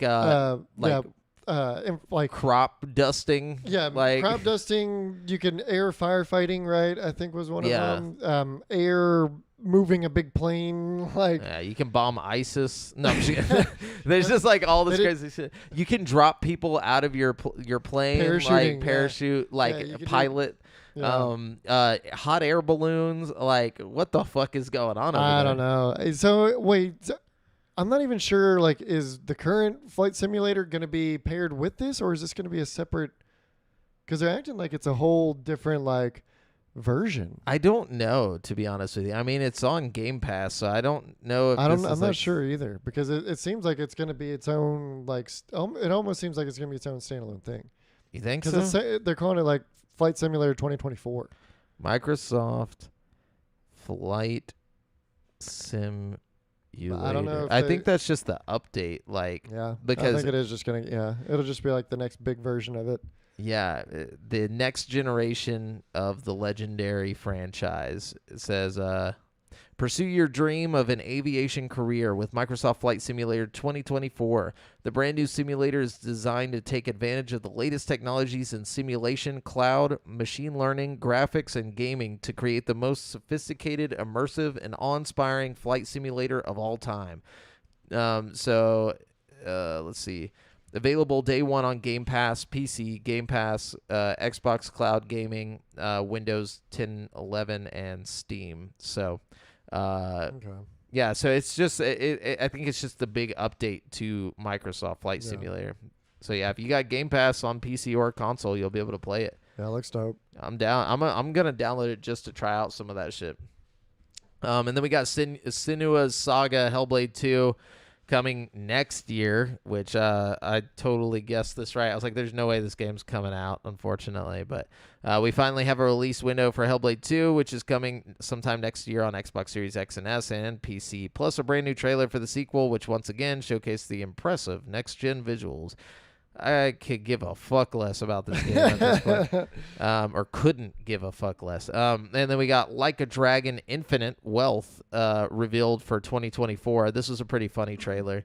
Yeah, he wakes up naked on what looked to be a Hawaiian beach. Yeah, something like that. Yeah, it is Hawaii, the shore of Hawaii. Yeah. He woke up fully nude, and he doesn't realize he's naked, and everybody's just freaking out. It's pretty funny.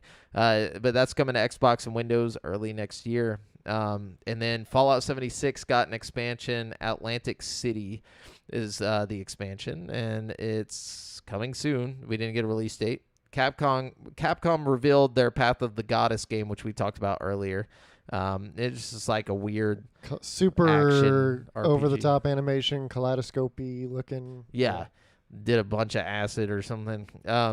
Banner Saga creators revealed Towerborn, which is it's a co-op adventure in an ever-changing world. It has a brighter, more colorful world than Banner Saga, and it's coming to Xbox Game Pass sometime in 2024. This one looked like a beat-em-up with like co-op and kind of like top down, or not top down, but like just kind of like an area where all four of y'all are running around fighting shit. Yeah, it looks like you get loot and shit. It looks like Golden Axe, like that old school game, but like brought to the future. And then we got Still Wakes the Deep.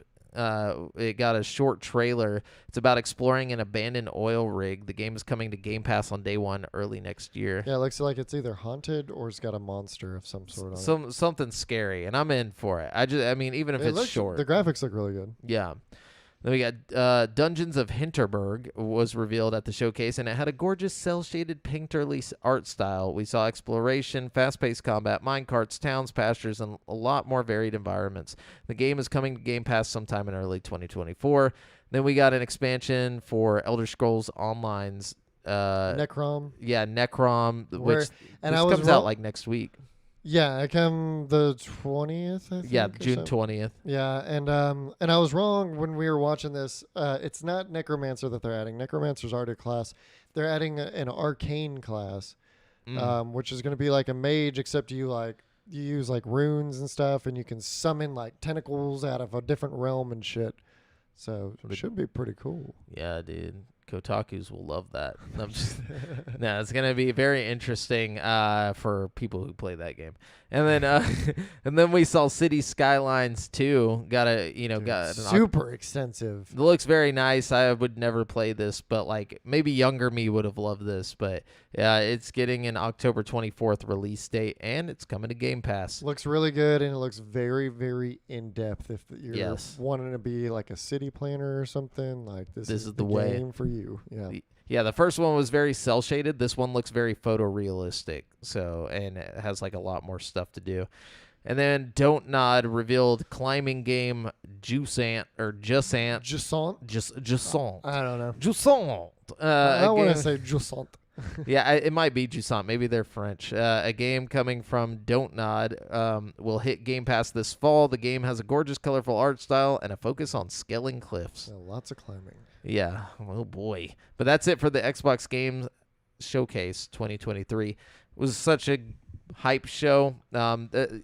but Starfield I think is what really sold it. Oh man, take us to Starfield, dude. I don't even have an article on it, but like I watched it like immediately again after we got done watching it. I watched it all over again. Oh yeah. With Tate because he didn't realize that the Starfield deep dive was happening, and so we watched it again. And man, just go. I'm gonna describe most of the stuff that it covered, but like just go and watch this. Like it is a very extensive deep dive, about 45 minutes long, into like everything. All the aspects of Starfield, but not quite everything. Todd Howard says there's still some. The very end of this thing, like literally, they show something that you're like, oh fuck, and then they don't show. Like, they didn't show any of that in any of the deep dive, but they go through all the different systems, the character customization, the ship customization, home building. You can literally build yourself a house and like outpost building. All the like traversing planets and how that's going to work. There's over 1,000 different planets. Was 1,000 different planets or 1,000 different systems? No, it was like 1,000 different planets. And there's going to be a bunch of different systems.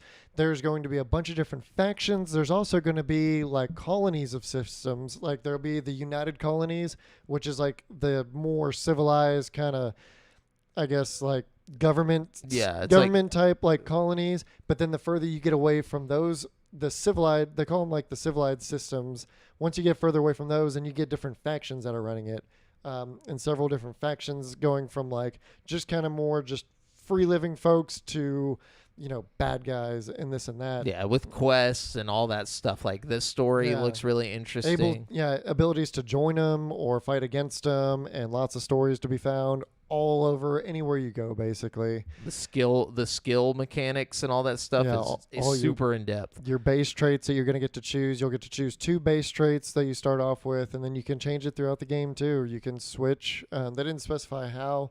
The adoring fan is back from Oblivion. They did mention, they were like, you don't always have to stick with the traits you chose. There are ways to get to take them, to get rid of them. And it shows like the adoring fan like looking out over the landscape is just like, oh, this is so beautiful. And you just point a shotgun at the back of his head, because like he'll be like, I guess a helpful.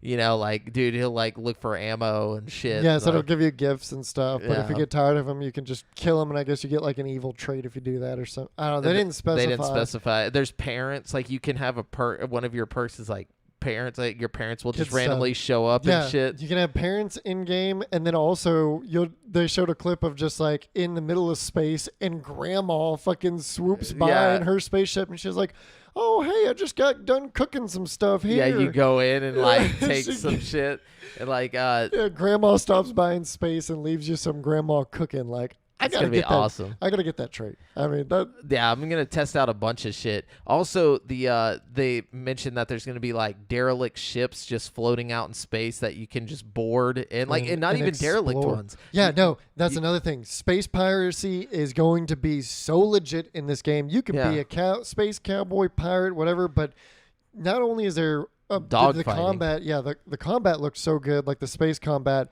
but you can specifically target the systems on ships that you're fighting and disable them. You can dock you can go up to dock them, and then you go into the ship and you fight the crew that is on the ship, and then you take their shit. Yeah, you can literally take their ship and fly it off, and like if you claim it as your own. Yeah, if you take it, it'll be yours. Like, you can get it at any station or whatever. But like it's cool that it goes from like this outside like dog fighting to literally you dock and you are inside first person shooter style taking out the somebody's ship. That is so fucking badass. Very cool. Like, that is one of the features that I am most excited for. I'm excited for that. I'm also very excited for the derelict ships, just to go like, I know there's going to be so many Easter eggs out there, like so many really cool things to find.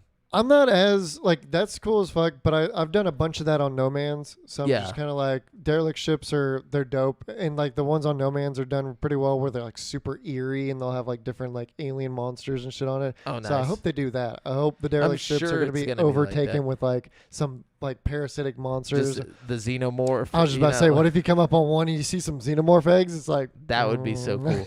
That like basically, I think it's going to be a lot of that, as well as humans like that maybe got like, there's going to be one where a dude like you're going to find a derelict ship where people are stuck in like one of those little time cryo chambers, and then it like as soon as you step on, they all like hop out. Well, they showed like when they were talking about the interesting like diversity of stories and stuff, like they showed a clip of the character talking to this one lady where she was like, we thought that we were the only humans to leave Earth. Yeah. And so like apparently have had no contact with any other humans since whenever.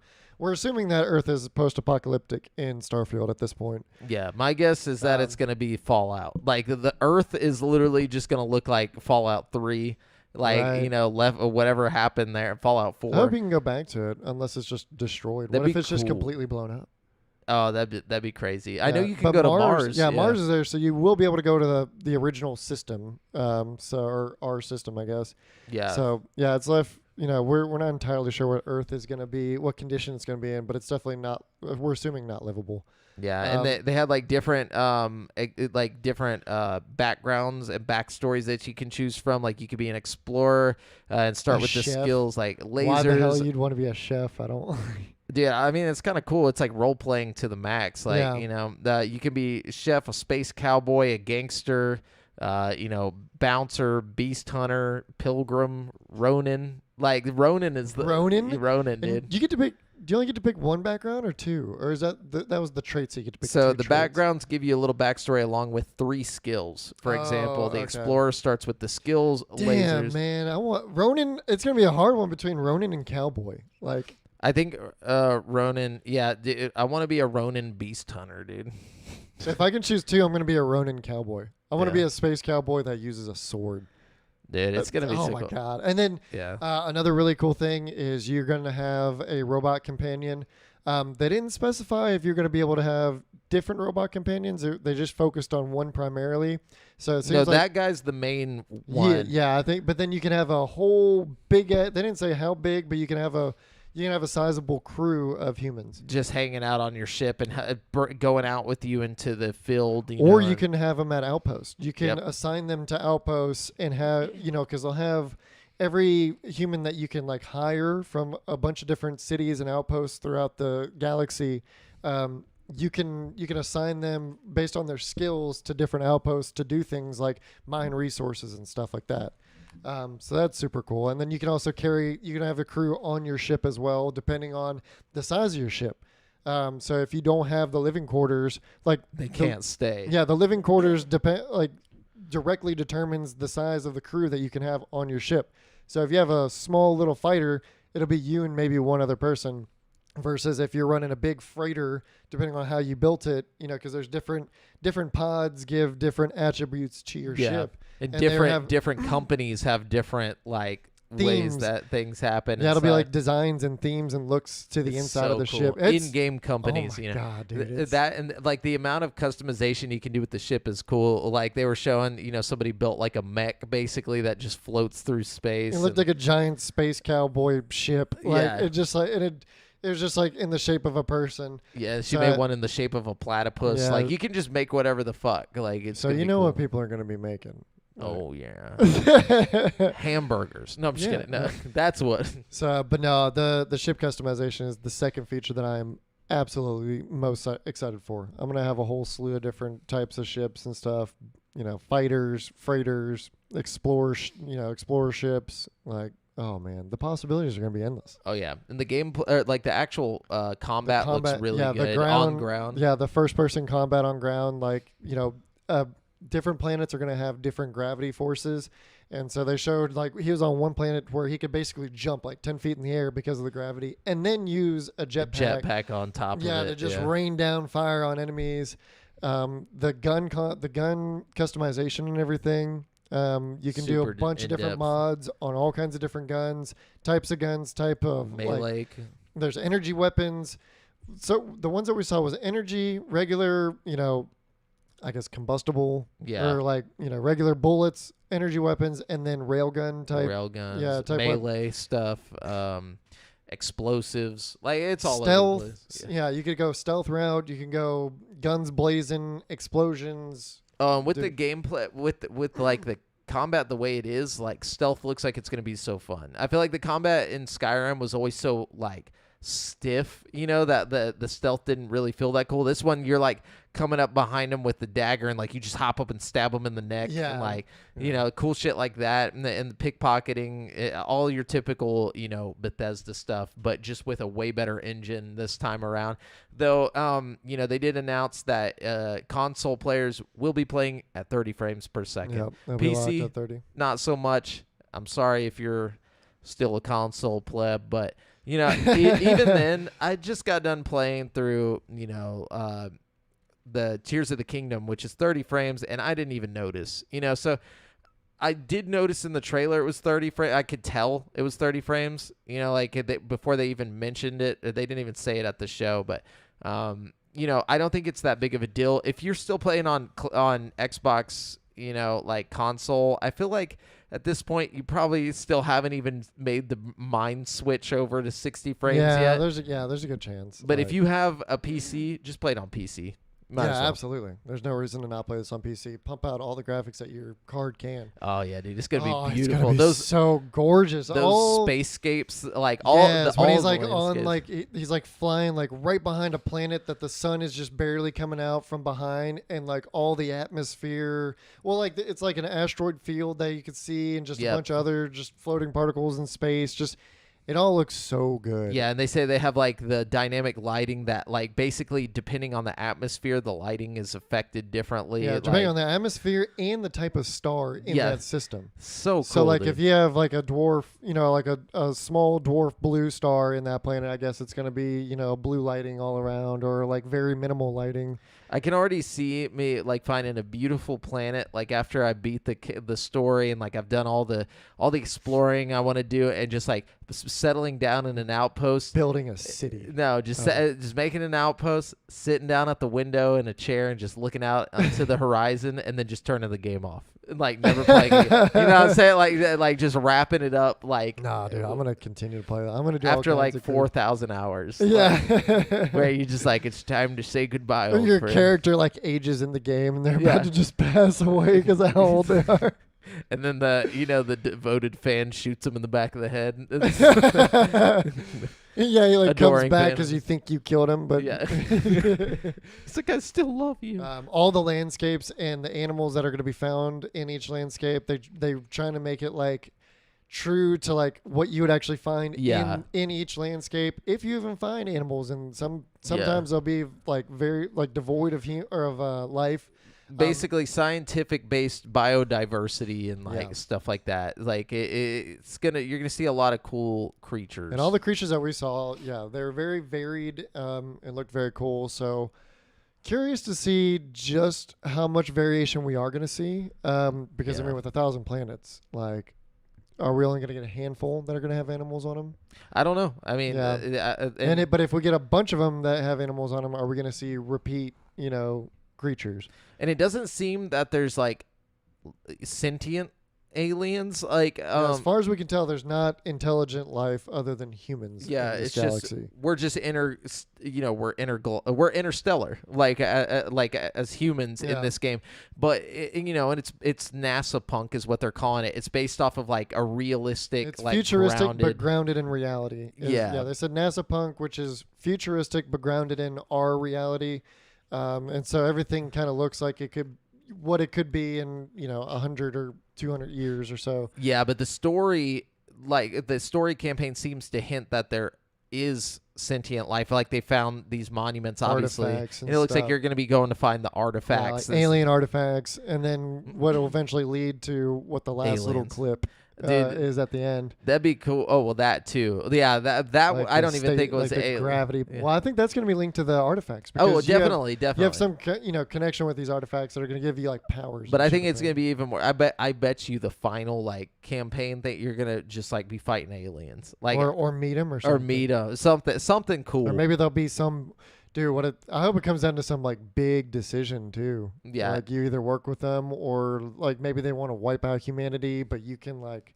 I feel like they should do like a thing where they, whenever you're talking to people and they're like, oh yeah, whenever we first left Earth, thanks to Bob Lazar or whatever. Like they should just do like these like funny like callbacks, because they did that in Fallout. They named one of the guys Colin Moriarty, which is like he worked at IGN. Like so. That's funny. Yeah, at the time, and he loved that game, so they like put his name in there, and just like now he's just in Fallout forever. He's like part of the lore. That's great. Oh, another one cool thing. Going back to the combat that I really appreciated. Like this is a small detail, but in 0G, if you use a combustion rifle, it'll actually knock you back in that zero gravity. But if you use an energy rifle, it'll be more. Yeah, it won't. It'll be stable and like like a propulsion will actually knock you back in 0G, which would actually be legitimate in real life. Yeah, if a bullet could even fire. Well, no, because there will be air. There's gonna be air in that. Yeah, it's very cool. It's very physics. It's physics gameplay, like just all that shit. Like, dude, I'm just ready, dude. But I think the Sony ponies are mad because I've been looking at a bunch of like comments and stuff. They're probably hating on the 30 frames. Well, it's not just that, but also like one big thing that a bunch of people are hating on are the facial animations and how the faces look. Oh no, not a whole fucking game-changing game, like, but we're focused on how it's like, did you all play Skyrim?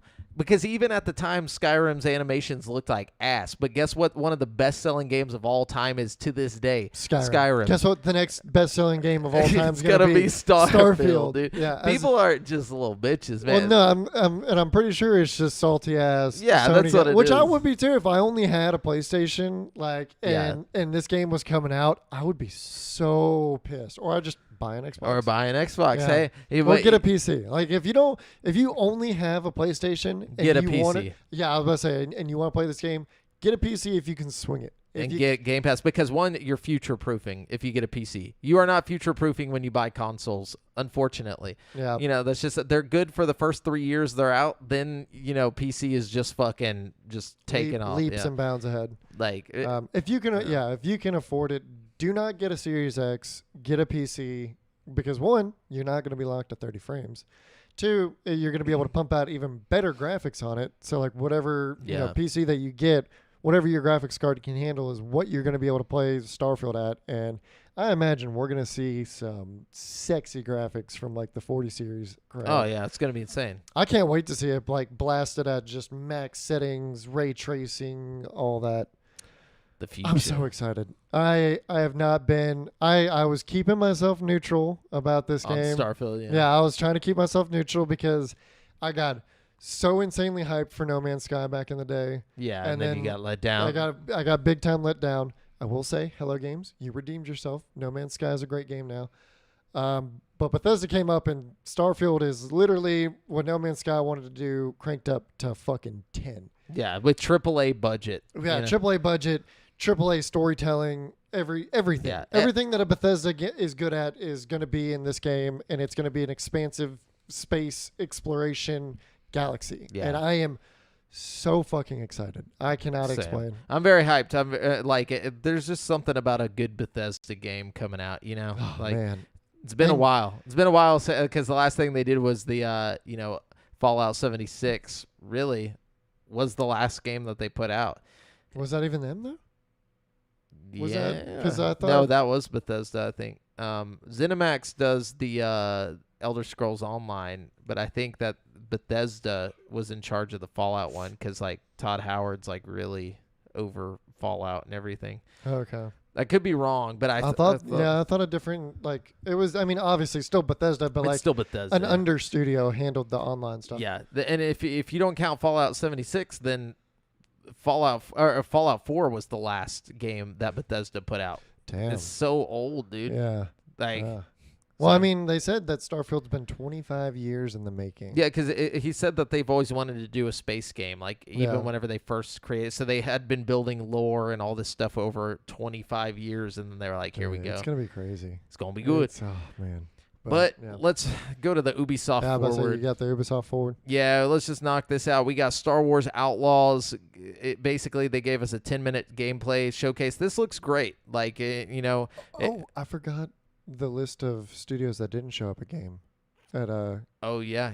Let's do yeah. that So real really, quick. okay. Sorry, not to cut back, but so a list of Xbox Game Studios games that failed to show up at the Xbox Showcase, and a lot of the ones that we actually predicted were we thought we're and hoping on a lot of them that were going to show up. So we didn't see anything from Machine Games, Indiana Jones. Nope. Or Wolfenstein or Nothing Doom. from Machine Games. I told Brent, don't listen to me. He's like, nah, dude, they're gonna like, dude, no. We saw nothing from State of Decay 3. Nothing, dude. Surprisingly, we didn't see anything from Outer Worlds 2. I thought for sure we were going to see true. Outer I thought Worlds that 2. too. Like, because it's been a minute since we've But seen. they showed us Avowed, at least. You know, True, it's the same true. team. Perfect Dark. Yeah, that was a given. Still left in the dark. We said that wasn't going to I happen. said it was, yeah. Yeah, we knew that wasn't happening. Everwild. So we didn't see anything Nothing from from Rare. Everwild. Well, we saw the Monkey Sea of Thieves. yeah. That was it. Monkey Island. I think they're just the Sea of Thieves team now. I don't think they're ever going to do anything else. I think they were like, we're going to try Everwild. And they were like, hey, just, no. We didn't see anything on the Contraband. The Contraband. Just Cause developer Avalanche Studios. Remember we got like that little snippet of like a. Oh, it was like a bunch of like smuggled stuff. It looked like. Yeah, that and was then it showed like ago. Contraband, and that was it. I don't think that's a game. I don't believe So, them and until that I was it. see something. No, we also didn't get to see Stalker 2, but Stalker 2 is still like we're supposed to see that a little bit like in a month or so, I think. Like that's kind of the rumors right now. But I'm really hyped for Stalker 2 as well. I hope it doesn't drop around the same time as Starfield. But anyways, back to the Ubisoft Forward 2023. If you want to know what that Star Wars game we were talking about, Star Wars Outlaws, that got shown off at the Xbox Games Showcase, go watch this 10-minute gameplay trailer. It's really cool. It's open world. You can ride speeders. You like take off in a ship and fly from the ground just like how you were wanting in Starfield. But and in Starfield we're not sure if you're going to be able to fly around on a planet. Yeah, I don't think you can. I don't think you can. This one, so basically the gameplay showcase showed off combat, including how adorable companion Nyx can help protagonist Kay Vess in the heat of battle. We also saw Kay riding a speeder, deciding if she wanted to bribe an Imperial officer, and eventually hopping into space to escape into hyperscape. It was pretty cool. Or hyperspace. I don't know how I said escape. Hyperscape. Then we saw Avatar Frontiers of Pandora got a release date for December 7th. The first-person action adventure will see players control a Na'vi trained by the RDA to fight against her own people, but the Na'vi eventually reconnects with her heritage, learning Na'vi weapons and skills to prepare for the RDA's inevitable return. Ubisoft showed off a new trailer and gameplay breakdown of the long-awaited title, showing gameplay that reminded us of Far Cry. I actually didn't see this trailer, but I do remember this being leaked and people being like, oh, it looks like Far Cry. So I'm going to have to go back and watch that. I don't know how I missed that. And then we got Prince of Persia, The Lost Crown gameplay revealed. So following the announcement last week at Summer Games Fest, Ubisoft unveiled gameplay for Prince of Persia, The Lost Crown. The 2D action Metroidvania is semi-open world, and more areas open up to you as you gain new powers and improve your skills. So lots of fast-paced sword combat, plenty of flashy finishing moves. And then Assassin's Creed Mirage Direct combat is a backup solution, quote-unquote. Ubisoft shared an extended look at Assassin's Creed Mirage gameplay, showing off the back-to-basics stealth-centric gameplay. The gameplay focused on the concept that there's always a discreet way to take out your enemies, whether that's through Basim's hidden... Is it Basim? Or is it Basim? I don't know. Basim's hidden blade, blow darts, or smoke bombs. The game takes place in 19th century Baghdad and will follow Basim in a tragic coming-of-age story. The game launches on October 12th. So like in the 1800s? 19th century? No. You're asking the wrong guy. Yeah, the 21st century is... Now. Right? Yeah, we're in the 21st century. We're dumb. Yeah, we haven't hit 2100 yet. So, yeah. So, 19th century would not be... It would be 1800s. It'd be 1800s. Yeah, you're right. Good job. Look at you. Time void. Weren't there guns and stuff in the 18? Yeah. Yeah, there was like muskets and like little pistol. Yeah, you run around with blow darts, you're gonna get shot. Maybe not in Baghdad though. Maybe they didn't have guns over there yet. I don't know. Now, Assassin's Creed Nexus is the franchise's first foray into VR. I'm curious as to how did they show any gameplay on this one?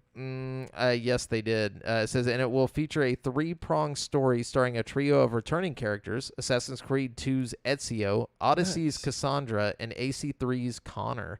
The game takes Assassin's Creed's classic stealth assassination gameplay and brings it to the first-person perspective, where players will still be able to use the hidden blade, sword, smoke bombs, bow, and more. The game is coming to MetaQuest 2 and does not yet have a release date. So yeah, if you're into VR, you might want to check that one out.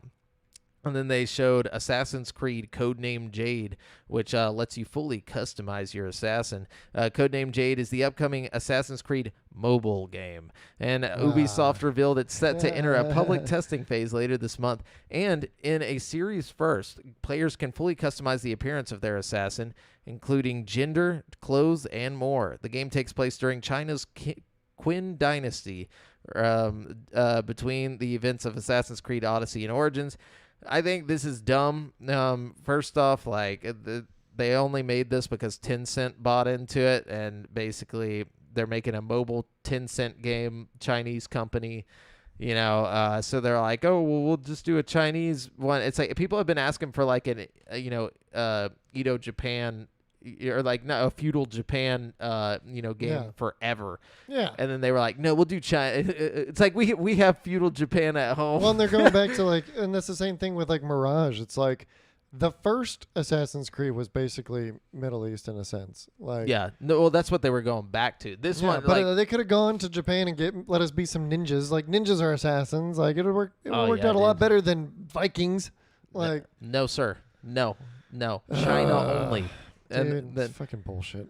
The Crew Motorfest arrives this September, which it got a release date for September 14th. This is the third installment of the Crew franchise, but it's the first to see the series leave the continental U.S. Instead, the Crew Motorfest takes drivers to Hawaii, where it appears to emulate Forza Horizon's festival format.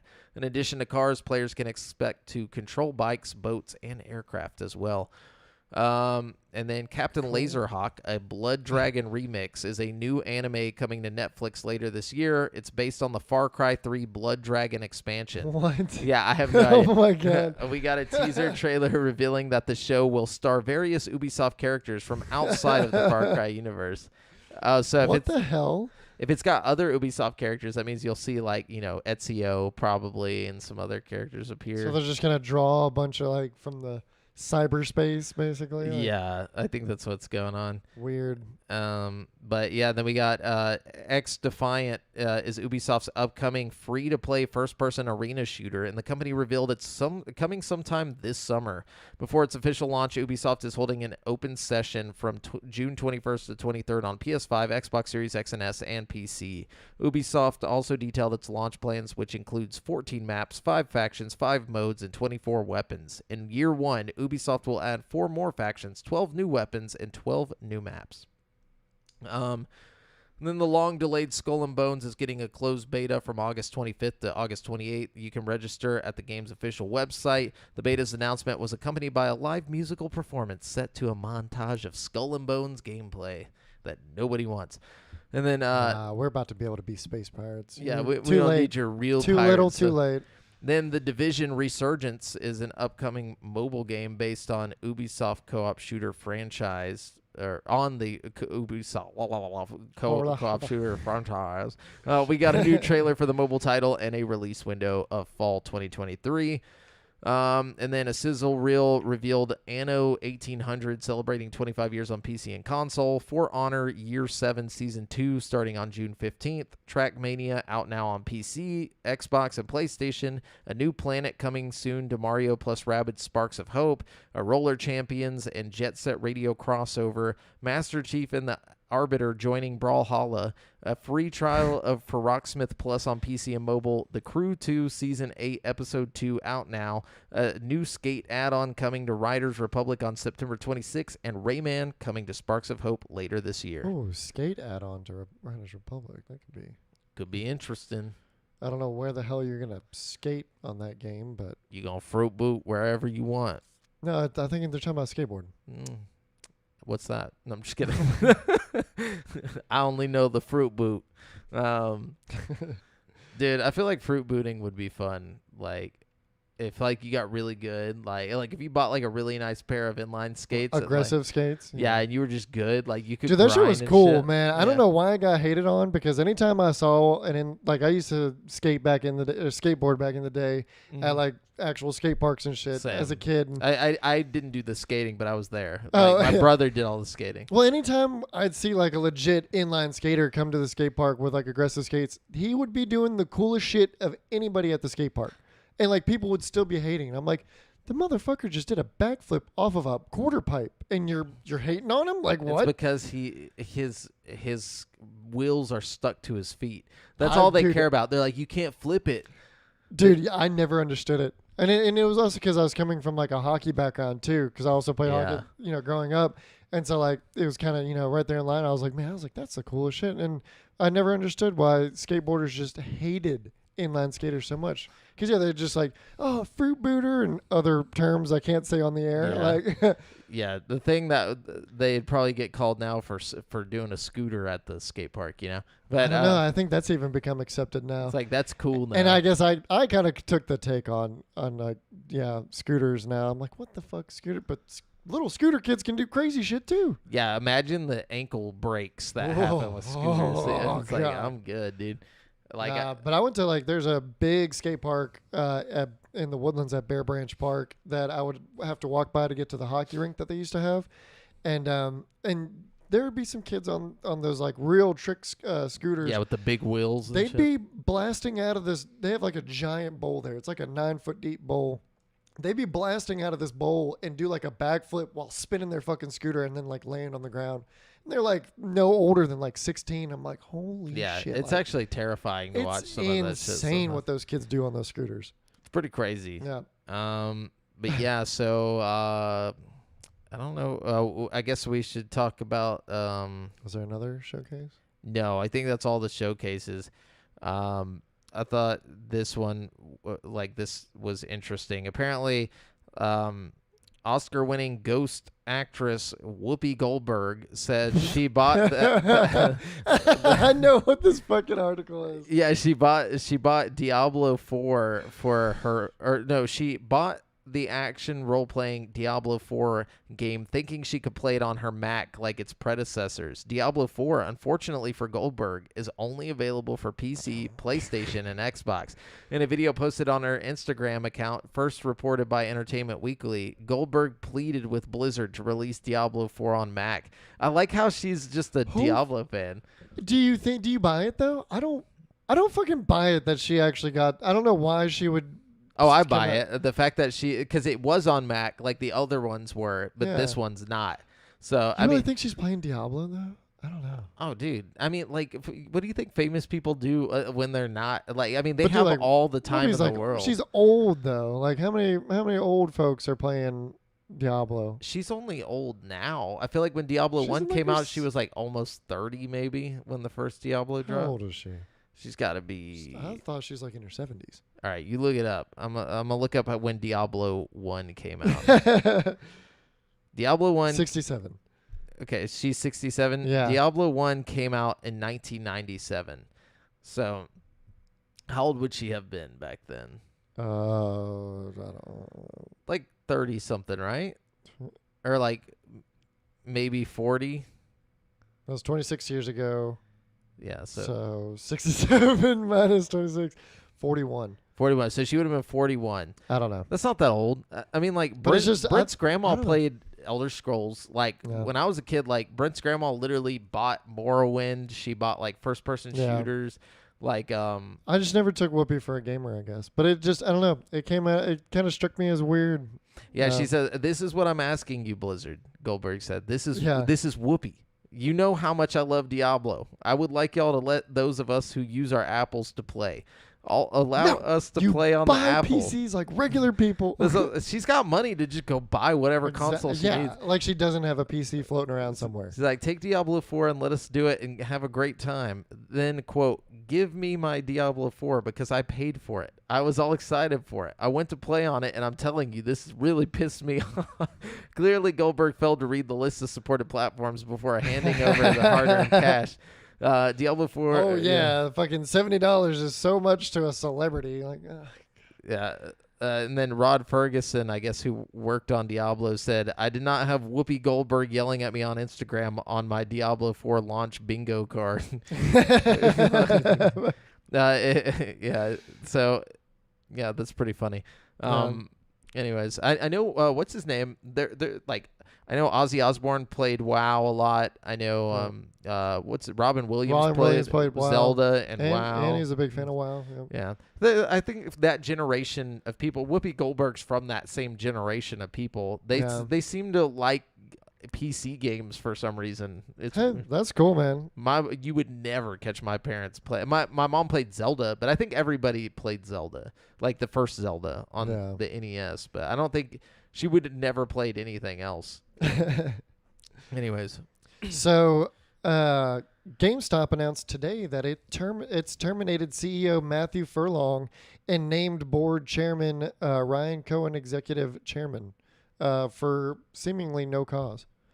The announcement came during the company's 2023 first quarter earnings, and GameStop didn't hold a call to discuss those earnings. Furlong joined GameStop after 8 years at Amazon about 2 years ago, while the former was at the center of its meme stock craze. Cohen, meanwhile, joined the GameStop board the same year, and his investment in the company. I have a feeling we're gonna see him pop up on some like video on World Star or something, getting arrested for something. Because like the fact they haven't mentioned anything. Yeah, it's like in its SEC filing today, GameStop said Furlong was fired, quote, without cause, and didn't name a replacement. Yeah, it's got to be something. He probably did something illegal. Scandal. Yeah, some scandal. Yeah, definitely. Interesting. So, interesting news here. The director of the scrapped Star Wars 1313 has joined the team working on Amy Hennig's upcoming Star Wars game at Skydance New Media. As reported by SWNN, Dominic Robiliard announced on LinkedIn that he's, quote, incredibly excited to work with Skydance on its upcoming Star Wars and Marvel games. I am incredibly excited to share that I will be joining Amy Hennig, Julian Brake, and the incredible team at Skydance New Media as their game director. He said in the post, to collaborate with such an amazing group of developers, blah, blah, blah.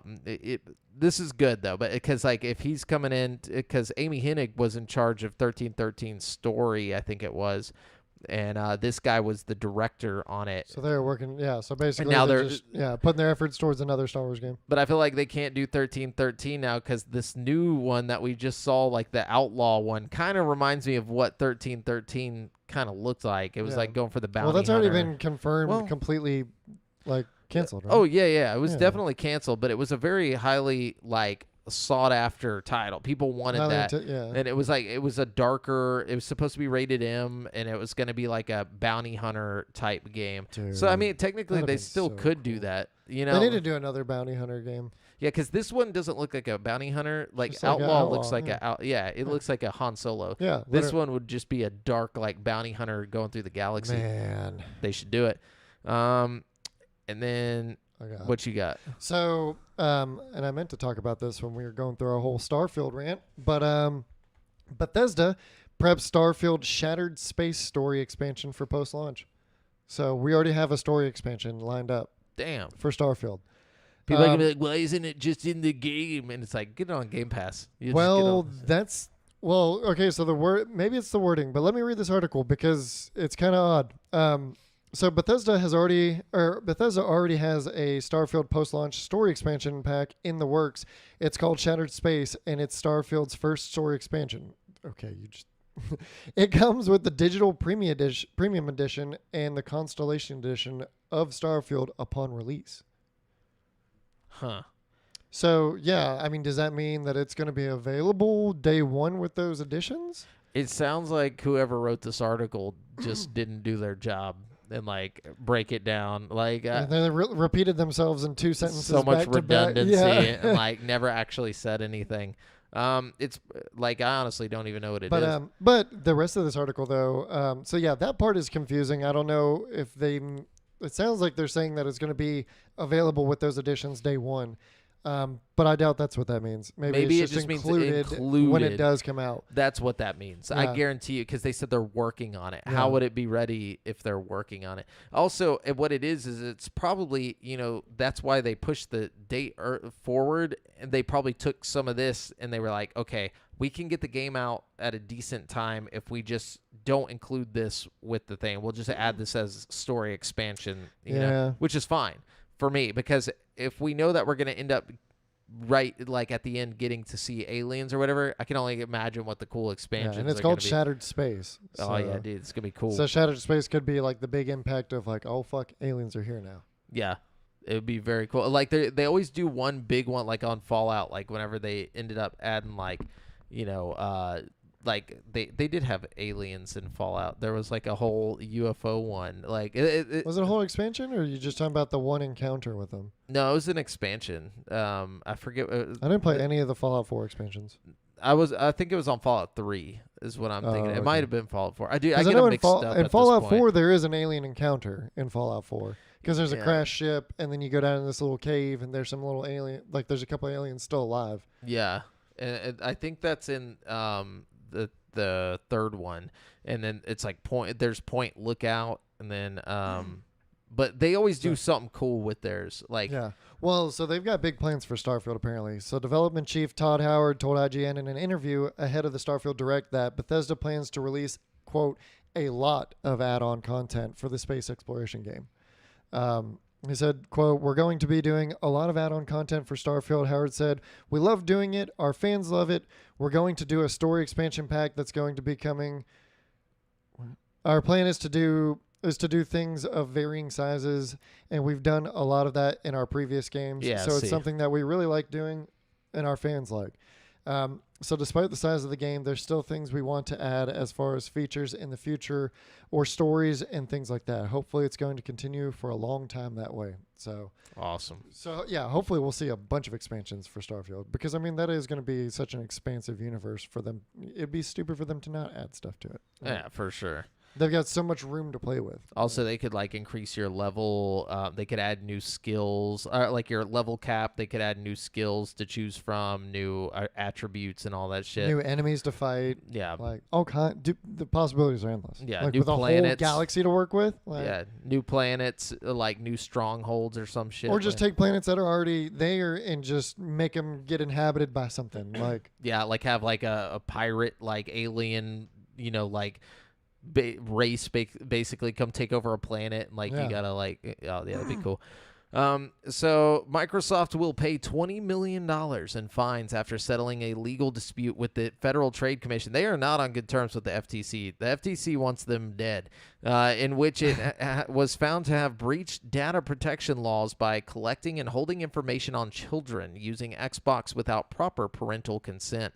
The complaint said Microsoft had breached the provisions laid out in the Children's Online Privacy Protection Act, or COPPA. The law stipulates that online service providers must notify parents of their intentions and seek consent before they can collect and use the personal data of children under the age of 13. According to an FTC press release, children were able to create an Xbox account or an account to use Xbox services by entering details including their first and last names, email addresses, dates of birth, and even their mobile numbers up until late 2021 in the online form. Only once all of the information had been entered were the minors asked to involve their parents, who would then go on to complete the form. So basically, because they didn't put it right before, and like they let them put in their names and stuff, and then it blocks them from going further. So basically, they were collecting names and stuff like of children. Yeah. So. Before, like when they should have just put a parental advisory before, right at the beginning. Yeah. So I mean, it is what it is. They put regrettably, we did not meet customer expectations and are committed to complying with the order to continue improving upon our safety measures. So, but they're paying $20 million moving on. But the FTC is also suing, or like no, not suing. They're also putting out they're trying to get like a restraining order on Xbox for like to temporarily pause them from being able to buy Activision Blizzard. A lot of people are saying this is because if they buy it, they know Sony's going to go out and buy something, and it's going to like affect the market. Like, and so basically there's competition. No, it's going to like affect the market, like on like a big trade level, like where it's going to affect a bunch of shit. So they're trying to like postpone it while they get things, I guess, figured out. Like, I don't know how any of that shit works, but that's what people were saying that know more about that shit than I do. And so basically, this isn't a way to stop Xbox. This is a way to like slow it down, just like they've been trying for a while. But anyways, that's all I got. That's all I got too. Okay, well, we are done with the news. What a show. Yeah, this week's releases. We have one, which is Layers of Fear. Brent is probably excited for that. I don't know anybody else who cares, but it's coming to Series S and X, and that's not a slight at Brent. I literally don't know anybody who knows this game. It's coming to Series. Yeah, Brent's probably excited for that one, I guess. No. Yeah. Well, he loves Layers of Fear, but I literally have never met somebody else who's played Layers of Fear. I think it's because it's kind of like a walking sim horror game, you know. So it's like those were pretty hot in like 2015-ish or like around that time. So, but Brent loves those games. And Layers of Fear is coming out Series S and X, PS5, PC, and Mac. Whoopi Goldberg on June 15th if you're trying to get scared. And Brent's not here for ChatGPT trivia, so we'll save that for when Brent comes back. Hell yeah. We'll have to do some alien trivia. Oh, dude, that's going to be so fun. Dude, I'm excited for that episode. I am too. So remember, not next week. There won't be an episode next week, but the following week, we're going to be doing an alien episode, talking about all the disclosure timeline and all that, as well as our favorite alien video games. I'll bring the tinfoil. I won't, because I don't believe. No, I'm just kidding. No, we'll see. I might play devil's advocate just to. We know you are. No, you know I am. Might. You were so quick to shoot down the cow stuff. Like that's different. The cow shit's different. You tell me they flew all the way here just to fuck with our cows? I think we're just a fast food stop for them. Easy food. They just they take cow anus and they eat it like we eat like burgers. Probably, like my guess. Yeah, they're like use the blood or use the blood for something. I don't know. I'm not an alien. Make medicine out of it. I don't know. What if cow medicine or cow blood is actually the key to eternal life? Oh, okay, yeah. Like we just been or it's like the best biofuel in the universe or some shit. Like. It actually fuels their interdimensional ships, and like this whole time we've just been farming them to make burgers for McDonald's.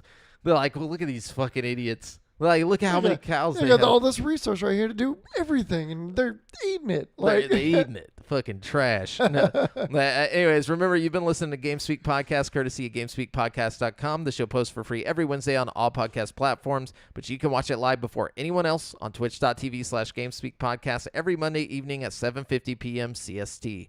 Be sure to join us and the rest of the GameSpeak community at dsc.gg/GameSpeakPodcast. Check out our other video content on YouTube, where you can watch our live reactions to the Xbox Game Show 2023 and the Starfield Direct.